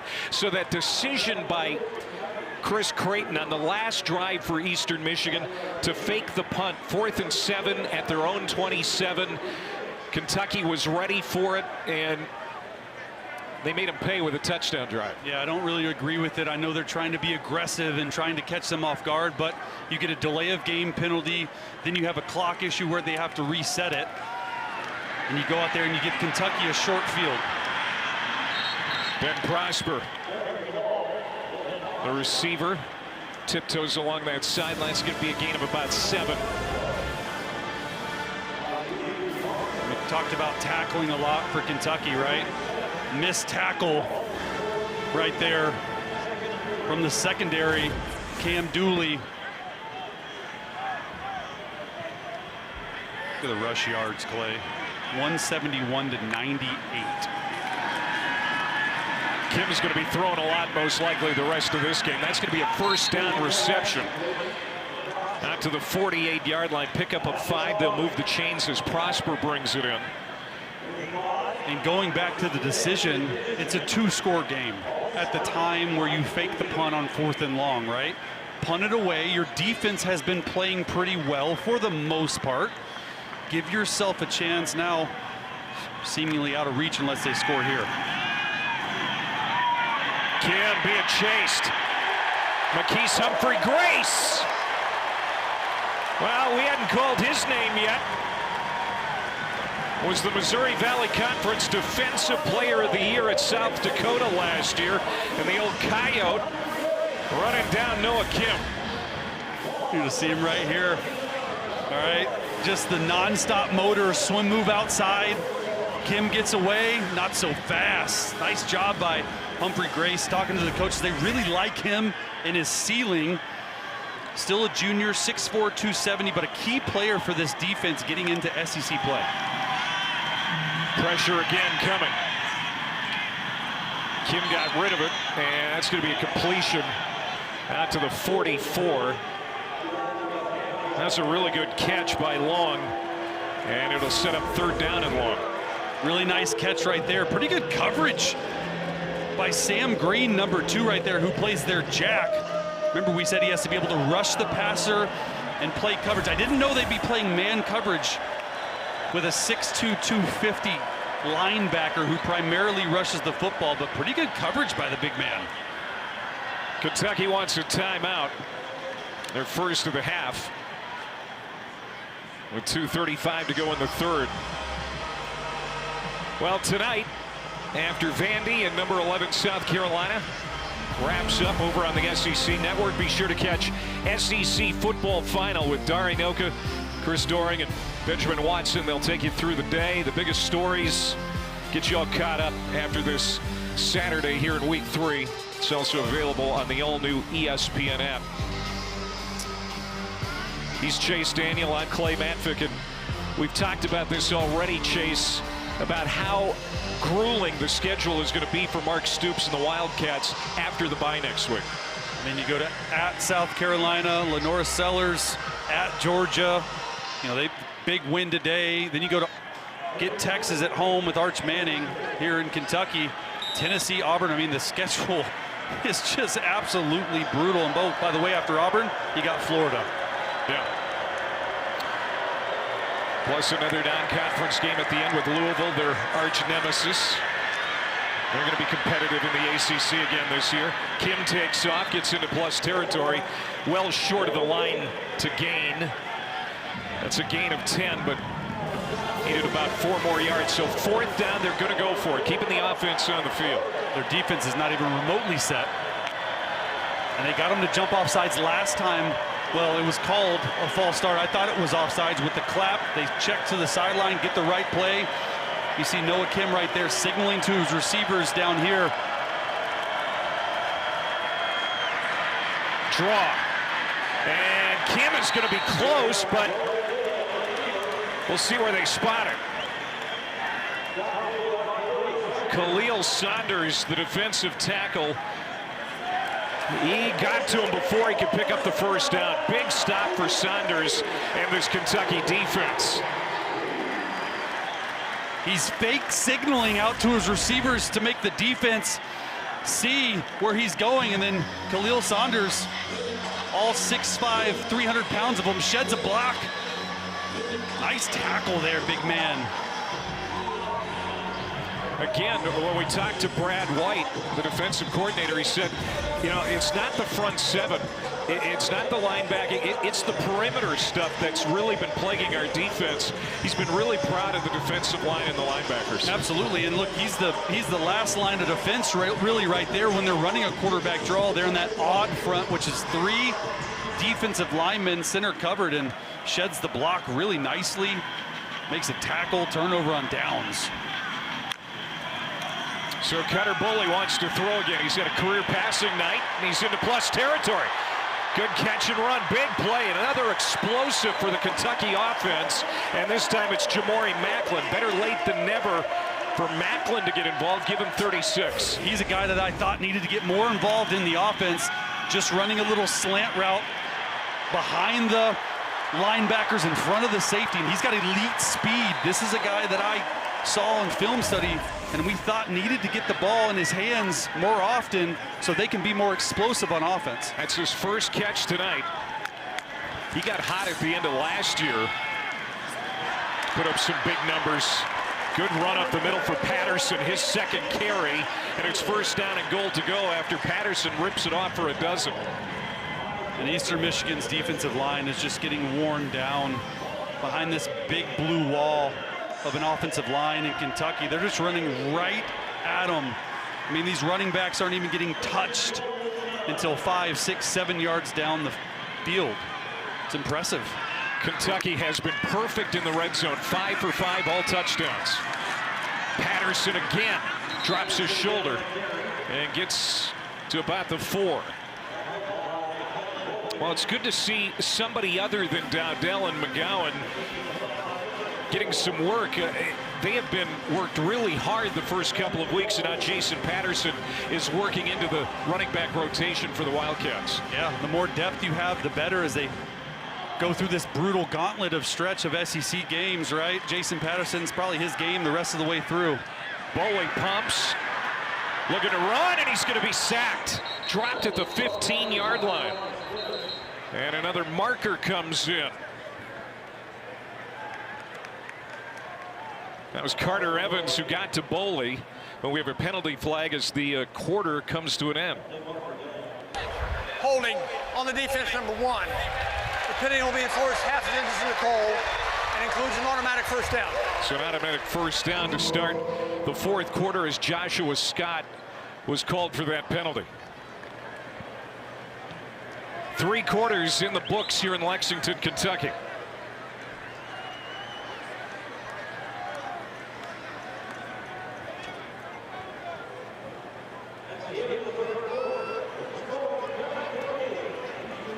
.38-16, Kentucky knocking on the door when we come back to start the fourth.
Welcome back to the SEC on ESPN, ready to start the fourth quarter.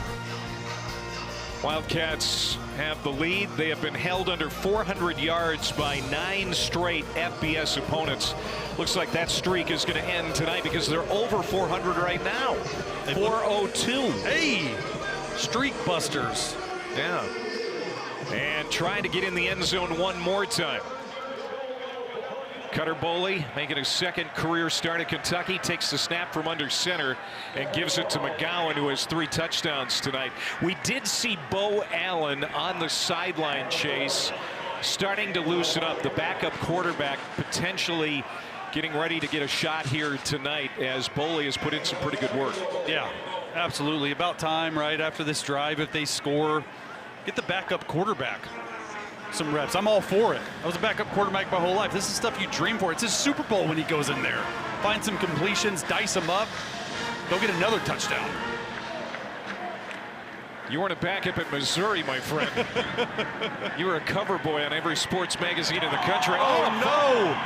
Boley could not get a clean snap from the center, Jagger Burton. And we were talking about this with the coaching staff as penalty flags come raining in. Looks like Kentucky was able to recover. Alex Wolschlager, the tackle, jumped on the football, but Mark Stoops said snapping issues by Burton have been a problem from time to time. We've talked about it a lot this game, is just the operation issues, the communication issues. This is going to happen when you put a quarterback who hasn't played a lot under center. They're usually in gun. They're trying to get under center. They're trying to run the football in. But as you said, Clay, Burton has had some snap issues. This is to be expected a little bit with, you know, a young quarterback who hasn't played. After the play was over, personal foul on the defense, number 6, jumping on the pile. Also, unsportsmanlike conduct. Number 3, the offense, pulling a player off the pile. Those fouls will all sit, and the down will count. Now, second down. Snap issues by Burton. Looks like Boley had it in his hands, and man, I know you want to get the ball. You never like diving onto piles as quarterbacks. That Drew Brees injury, it's just forever ingrained in my head. And this play is going to be whistled dead. Caught in the end zone by Henry Boyer, another tight end for Kentucky. But it's not going to count.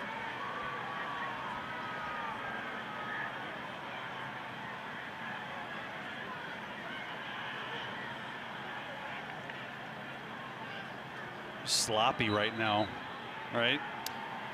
Well, and Kentucky's goal this week was to be cleaner, sharper, and better. And at times we've seen that. Not sure what's going on. Stoops does not look happy. Are they picking up the flag?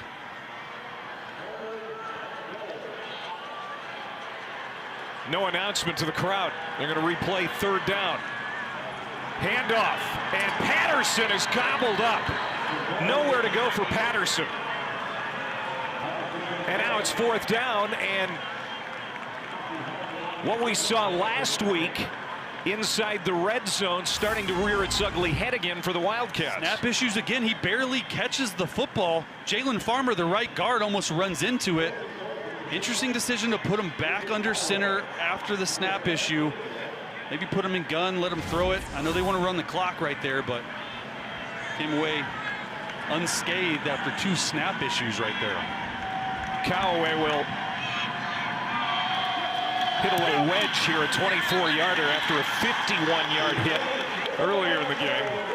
That makes it 41-16, but a bad taste in the mouth of Mark Stoops after that drive.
Kentucky here in the fourth quarter. ESPN supports the College Football Playoff Foundation's Extra Yard for Teachers Week.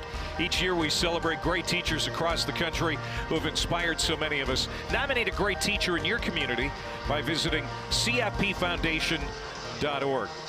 My father-in-law, Ron, a high school principal for 35 years. Hey, yeah.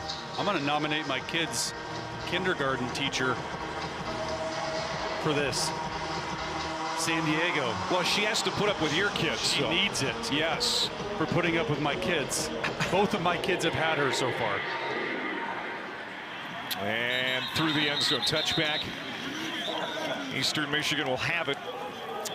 So Cutter Boley, it kind of has the feel that his night might be done. He's got a career passing night. Meanwhile, his counterpart, Noah Kim, ready to come back out on the field. He has 249 yards of his own. Pretty good night. But Boley, 215 yards, couple of touchdowns, has his helmet off on the sidelines. Kind of felt like he was getting some pats on the back over there for Kentucky. You'd imagine they're going to start rotating on defense and offense. Some of the second and third string guys, get them some play.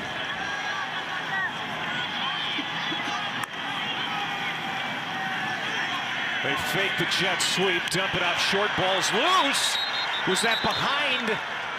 Was it live? No, incomplete. Thought that may have been a backward pass and been live, but it wasn't. Close.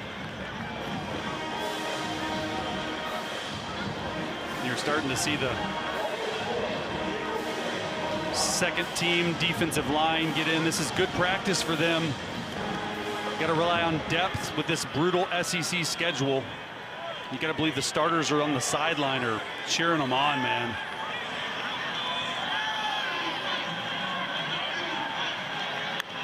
Second down and 10. Kim complete to the 30-yard line. It is caught by Nick Devereaux, graduate from Troy, Michigan.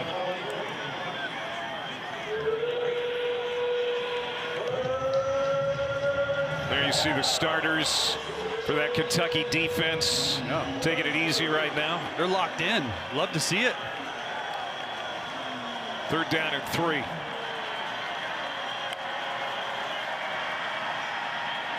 Kim backpedaling, now steps up, throws, wide open man here on the near sideline. Devereaux gets it to midfield.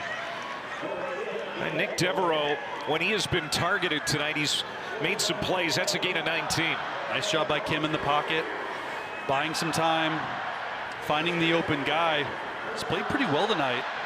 Coming on the road in Lexington, SEC school. They really like this kid. Kim in the flat. It's going to be a short pickup as Kentucky rallies to Tanner LeMaster, their former teammate. What do you think Noah Kim has done specifically well here tonight? Yeah, the game wasn't too much for him. Coming on the road in an SEC school, to be able to move around with his legs, buy some time, hit some big plays down the field, which this whole team has been really good, specifically in the MAC with big plays, explosive plays. Obviously the one interception you want back, but it was tipped.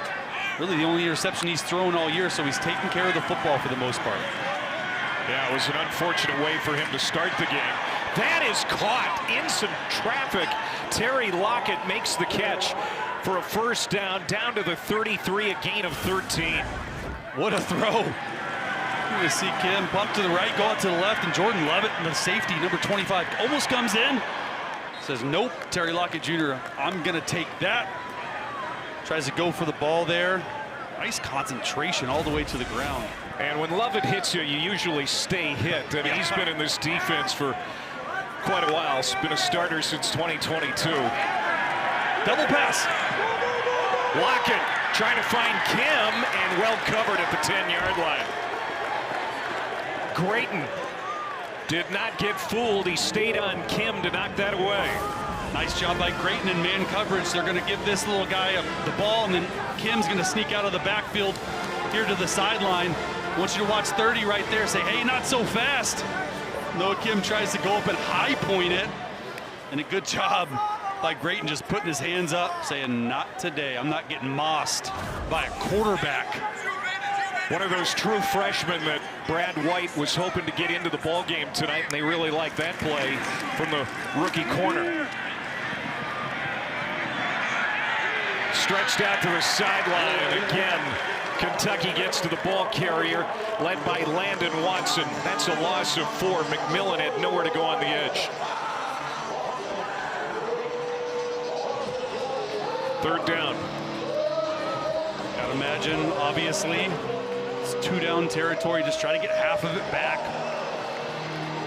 And Eastern Michigan, look, probably not going to win this game, barring a miracle, but there's still situational football that you want to put on tape, and you want to see your guys go out there and execute. Cam getting heated up, throws it deep, has a receiver. Lockett lost it. Lockett had a step on the defender, but he was turned around, lost sight of the football, and it lands incomplete, and it's 4th down. Not a bad throw, a double move, a little out and up by Terry Lockett Jr. Just throws it up, 3rd and 14. You can see right there, just can't find the football. Nice little back shoulder right there on the double move. Looks like they're going to try a field goal, huh? Yes, they are. 55? Yeah, this could be a 55-yard attempt for Rudy Kessinger, who's been fantastic tonight. He had a 50-yarder earlier. He has 3 made field goals tonight. Is it long enough? No, not this time. Just a little bit out of his reach for the redshirt freshman.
ESPN College Football is presented by Ice Cold Dr. Pepper. College football, it's a pepper thing. And in part by McDonald's. Josh Hines-Allen, one of the greatest defensive players in Kentucky history, inducted into the Kentucky Hall of Fame last night. He was the SEC Defensive Player of the Year, National Defensive Player of the Year in 2018. Had one of the great seasons in Kentucky history that year.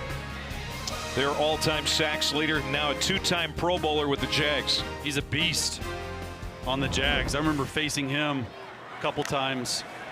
Not a fun one to block. That was going to be a loss,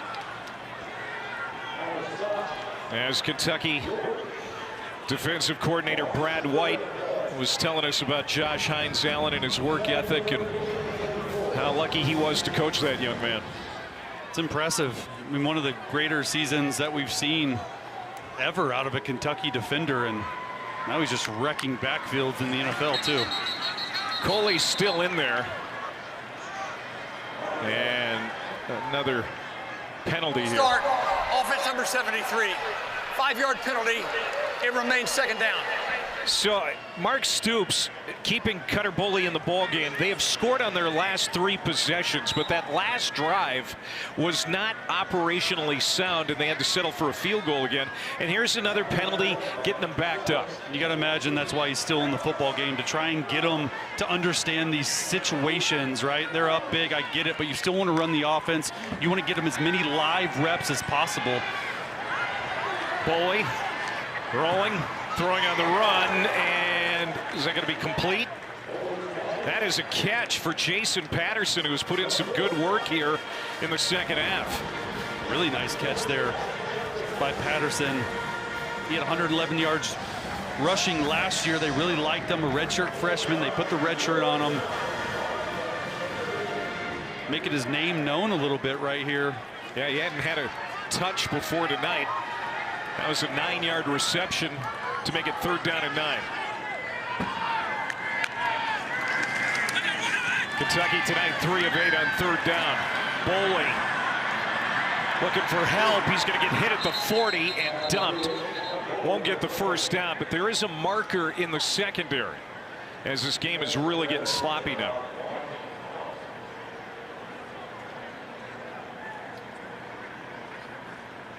Holding, defense number 1. 10-yard penalty for the end of the run. Includes an automatic 1st down. So that'll move the chains for Kentucky. Joshua Scott out on the perimeter with the hold. And I know they're trying to get Boley some reps, right? But 3rd down, you go out there, scramble, take a huge hit. I mean, the gauntlet of SEC play coming up. If you're going to stay in the football game, don't take any hits. You finally found a quarterback you like, showed a little bit of promise. Don't take unnecessary hits like that. They run it with Patterson, and he'll plow inside the 45 on 1st down. Yeah, Bo Allen is the backup, a 6th-year veteran who came to Kentucky as a true freshman in 2020, but at the FBS level has not played a lot of football. In fact, he hasn't thrown a pass in a college football game since 2022, and he was at Tarleton State. I'm sure he would like to get into this ball game at some point. As Patterson moves the pile close to the 1st down marker, stopped just short of the 40, a gain of 3. Yeah, they really like Bo Allen. Coaches are talking to us in the production meeting saying, hey, he can go in, he can get completions. I actually talked to him down on the field. He was excited to dress out, to be the backup quarterback, hopeful to get in, really smart, instinctual. And just going back to Boley, right? These reps, even though they might not mean a lot to the crowd or to the other team, they mean a lot to him, right? Because you're in 3rd and 1, you're in these situations, you're at 2 minutes into half. All this stuff matters if you're going to be the guy going forward. Good hips. Just sidestepping tacklers up the middle. Jason Patterson, redshirt freshman out of Sneads, Florida. 5'10", 209 pounds. Give him 10 and a 1st down. And for Kentucky, right? 9 different starting quarterbacks in 9 years. And Cutter Boley is a young guy, right? If he's the future of the program, something you can sell the recruits on. Big arm, tall, athletic. Told us in production meeting he emulates his game after Justin Herbert and Josh Allen. That's a catch. Gilmore, 1st down inside the 15. So his brother Jackson played tight end at Wyoming. That's where he was exposed to Josh Allen, met him personally. His sister Erin, basketball player at Oregon. And that's where he got to really study Justin Herbert's game. And you know, he certainly kind of physically looks like those two guys. Yeah, when he came in the meeting, I played with Justin Herbert for 2 years. And I'm like, man, physically imposing, 6'5", 220, actually has the same haircut as Justin Herbert. I had to do a double take, but just a really impressive guy. And there's Erin Boley, Cutter's sister. I mean, just family of athletes. He's the Oregon forward from 2018 to 2021, and this young man, he's shown a lot tonight. 12 to 21, not super accurate, but he's throwing the football down the field, 240 yards, 2 touchdowns. Patterson, good cutback. Get back inside that tackle and get it close to the first down marker. It's going to be 3rd and 1 just outside of the 5-yard line. Kentucky would like to get in the end zone one more time before this thing's all said and done. No doubt. You got to imagine tomorrow in the film room when the offensive staff is meeting with the players offensively that, you know, there's going to be some things to learn from, the communication issues, some of the false starts, but they got to feel really good about what Cutter Boley has put on tape so far. Patterson making his way to the goal line, and he got in there. Touchdown, Jason Patterson.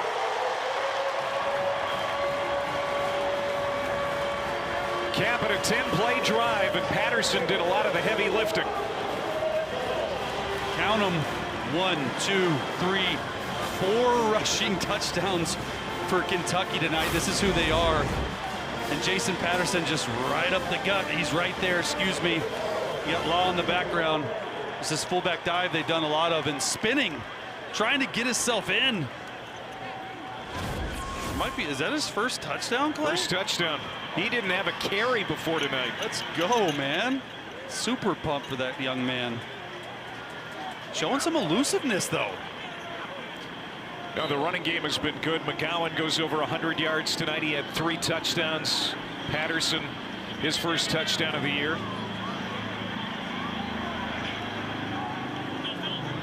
And 216 yards on the ground for Kentucky. The extra point is good for Jacob Cowher. 48-16, Kentucky, with Cutter Boley at the controls with a big lead.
It's been a consistent night for Kentucky. Time for our Fansville College Football Update. Brought to you by Dr. Pepper. And we talked about Georgia, Tennessee, and what a great game that was as the Dogs win it in overtime. Gunnar Stockton, his arm finally woke up. Miami defeating USF. The Bulls kind of running out of magic, it seems like, at least for tonight. And then how about this one in South Bend? Tied at 31 heading to the fourth between A&M and the Irish. Big game. Miami and Carson Beck, man, they look good. Heisman Trophy finalists, in my opinion, right now. I know it's early in the season, but A&M and Notre Dame, it's big boy football down there.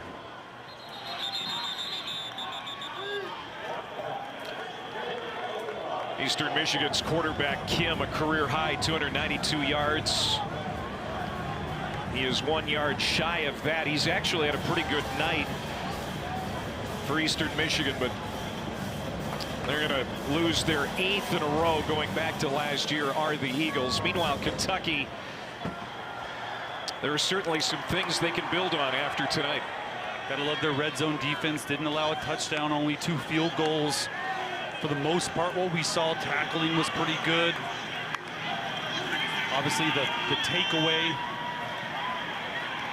Dunlap, good run. That'll be a first down for, check that, McMillan. Dante McMillan gets 14. Well, Chris Creighton, they're going to continue to fight. He says, we're no cake eaters. We're a blue-collar program. We're going to recruit blue-collar kids that are going to work hard. And they're going to be scrappy in the MAC again this year. Toledo, who Kentucky played week 1, they're the favorites to win the league this year. And that's going to be a couple of yards shy of the stick. Jamarian Wheeler hauls it in. Graduate from Minneapolis. When you have a quarterback in Noah Kim, you're always going to have a chance. Thought he's played exceptional tonight. Just got to fix that defense. They gave up 606 total yards at Texas State in week 1. Giving up a 456 right here to Kentucky. Just got to outscore people. High snap from Gallegos, who's now in at center, but Kim handles it, gets a first down. Completion to Wheeler. 6 bowl appearances in the last 10 years for Eastern Michigan. Just missed last year, but it's been a good run for Creighton in Ypsilanti, his 12th year as head coach. Yeah, I was just about to say 12 years anywhere nowadays as a head coach, you're doing something right.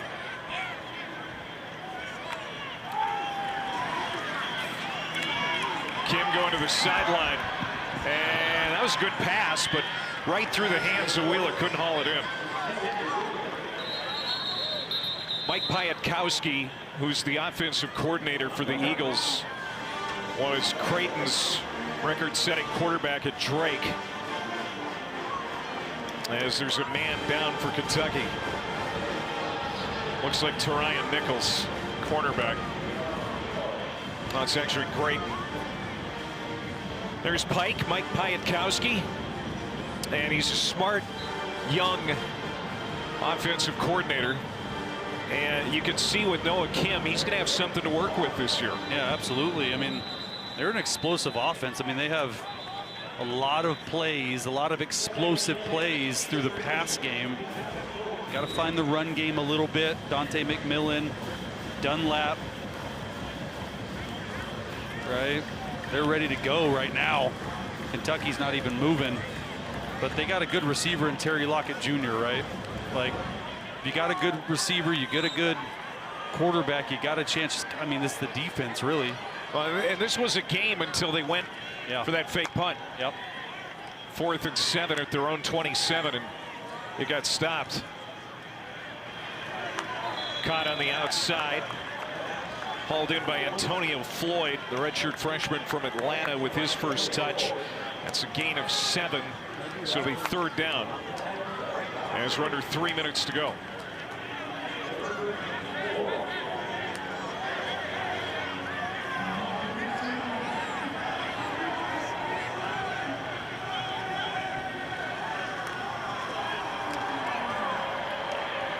Kim backpedaling.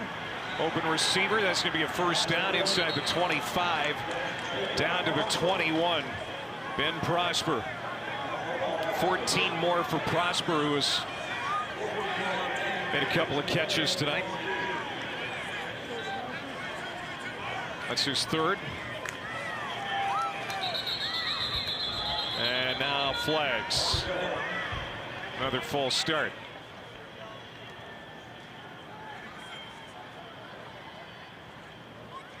Snap infraction, offense number 65.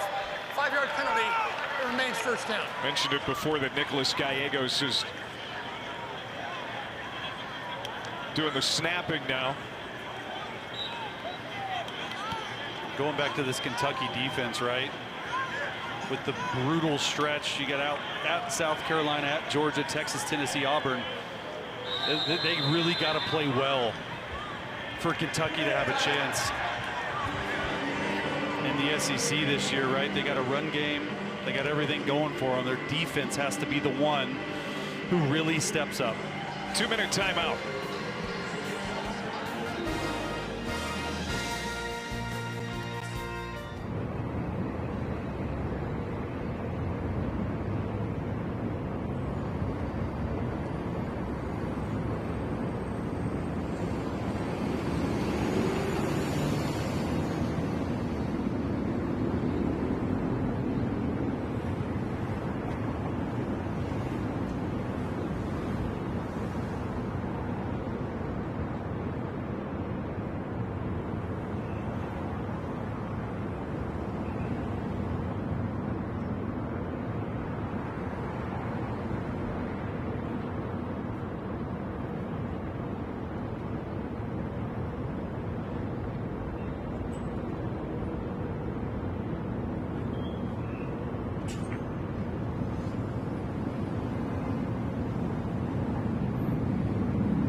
Here in Lexington, Kentucky, ready to go back over 500.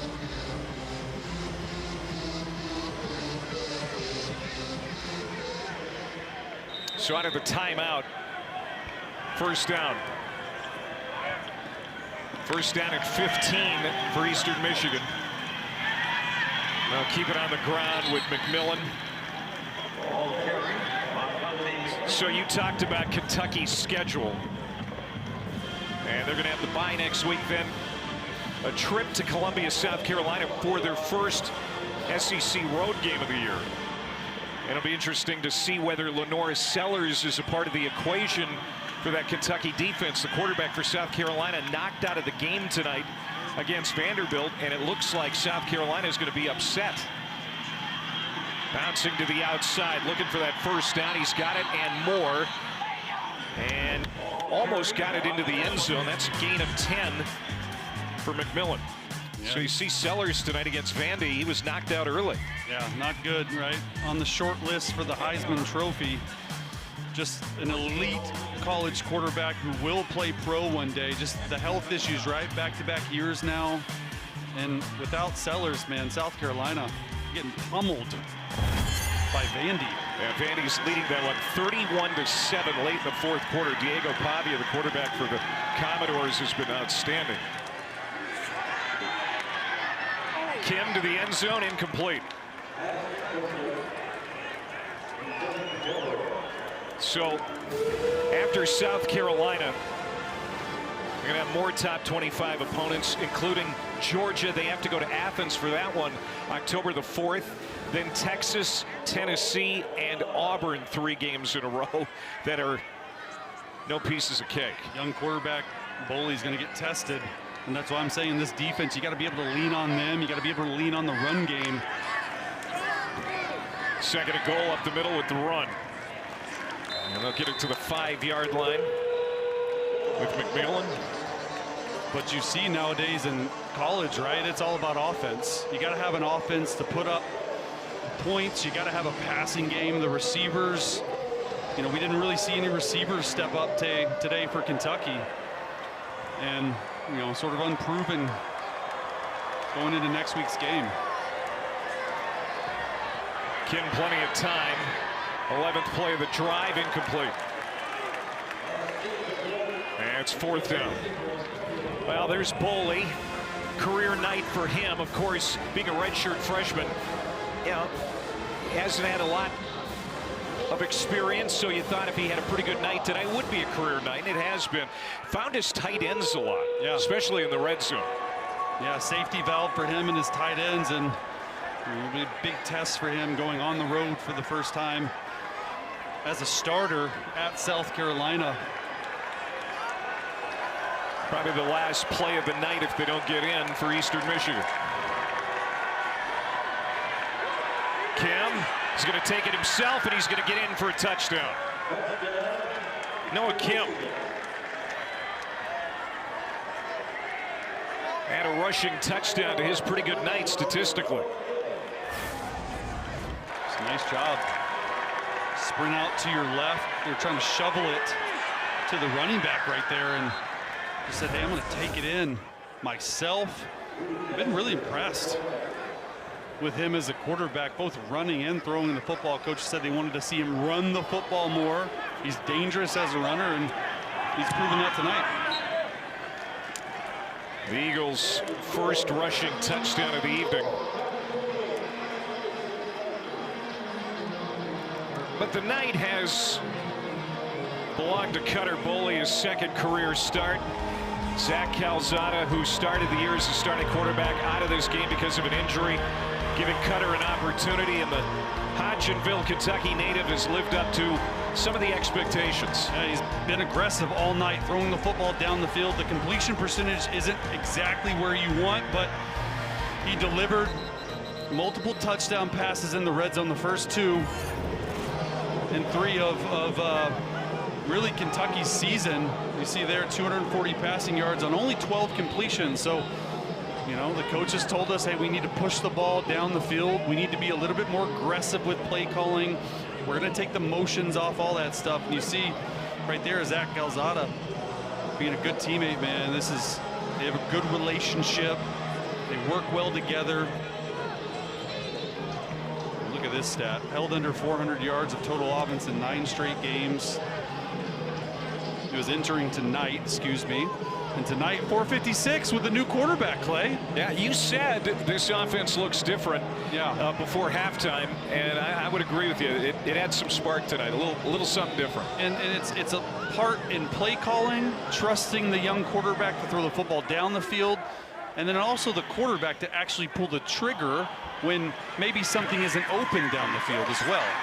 So they work pretty well together. Still a little bit of those operational issues they'll get, you know, ironed out in practice next week, and that's what a lot of people don't understand about a backup, right? You don't get a lot of reps with the ones in practice. Now Cutter will have back-to-back weeks with the ones in practice, running the scheme, running the tempo offense, running the 2-minute offense. So the more practice, the more live reps you can do and face, even if it's in practice, because they do go good on good, it's just helpful. Well, speaking of backup quarterbacks, Bo Allen, a 6th-year veteran. His dad, Bill, played quarterback here in the mid-'80s. He's going to hand off to Jason Patterson, who rips off another big run. And finally gets brought down in enemy territory at the 46-yard line. They're trying to get to 500 yards. He rips off 29. He's looked good tonight. He's going to be another option in that backfield. It's already pretty talented. So Bo Allen, very smart. They like him. Just hasn't had a lot of big boy reps in the Power 4. And that might do it. Another run for Patterson. 48-23, Kentucky got up early. First play from scrimmage tonight. Noah Kim, who otherwise played pretty well at quarterback for Eastern Michigan, had a ball tipped. It was intercepted by Davin Rayner, and it was pretty much all Kentucky from that point on. And a good night for the redshirt freshman Cutter Boley, the Kentucky native. I think answered some questions tonight for these Wildcat fans. Yeah, they wanted to see how he would do when the pressure was on in a real game, and he's delivered tonight. Look at this 19th straight win versus a MAC opponent, but the real season, the real schedule starts now. You're going to learn a lot about the young man as they go on the road in back-to-back weeks at South Carolina and at Georgia. Texas visits Tennessee. I mean, the schedule gets going. Kentucky 2-1. And an 8th straight loss for the Eagles of Eastern Michigan, now 0-3 on the year. Cutter Boley and the Wildcats going into the bye week. They'll be at South Carolina in 2 weeks, and that 7th hardest schedule in the country. It'll be a daunting one as the season wears on for the team in blue. For Chase Daniel and our entire crew, I'm Clay Matvick saying so long from Lexington. 48-23. The Wildcats win it here at home.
Ability to make plays. We got a lot of guys, good guys running around out there. Want to give them all a shot.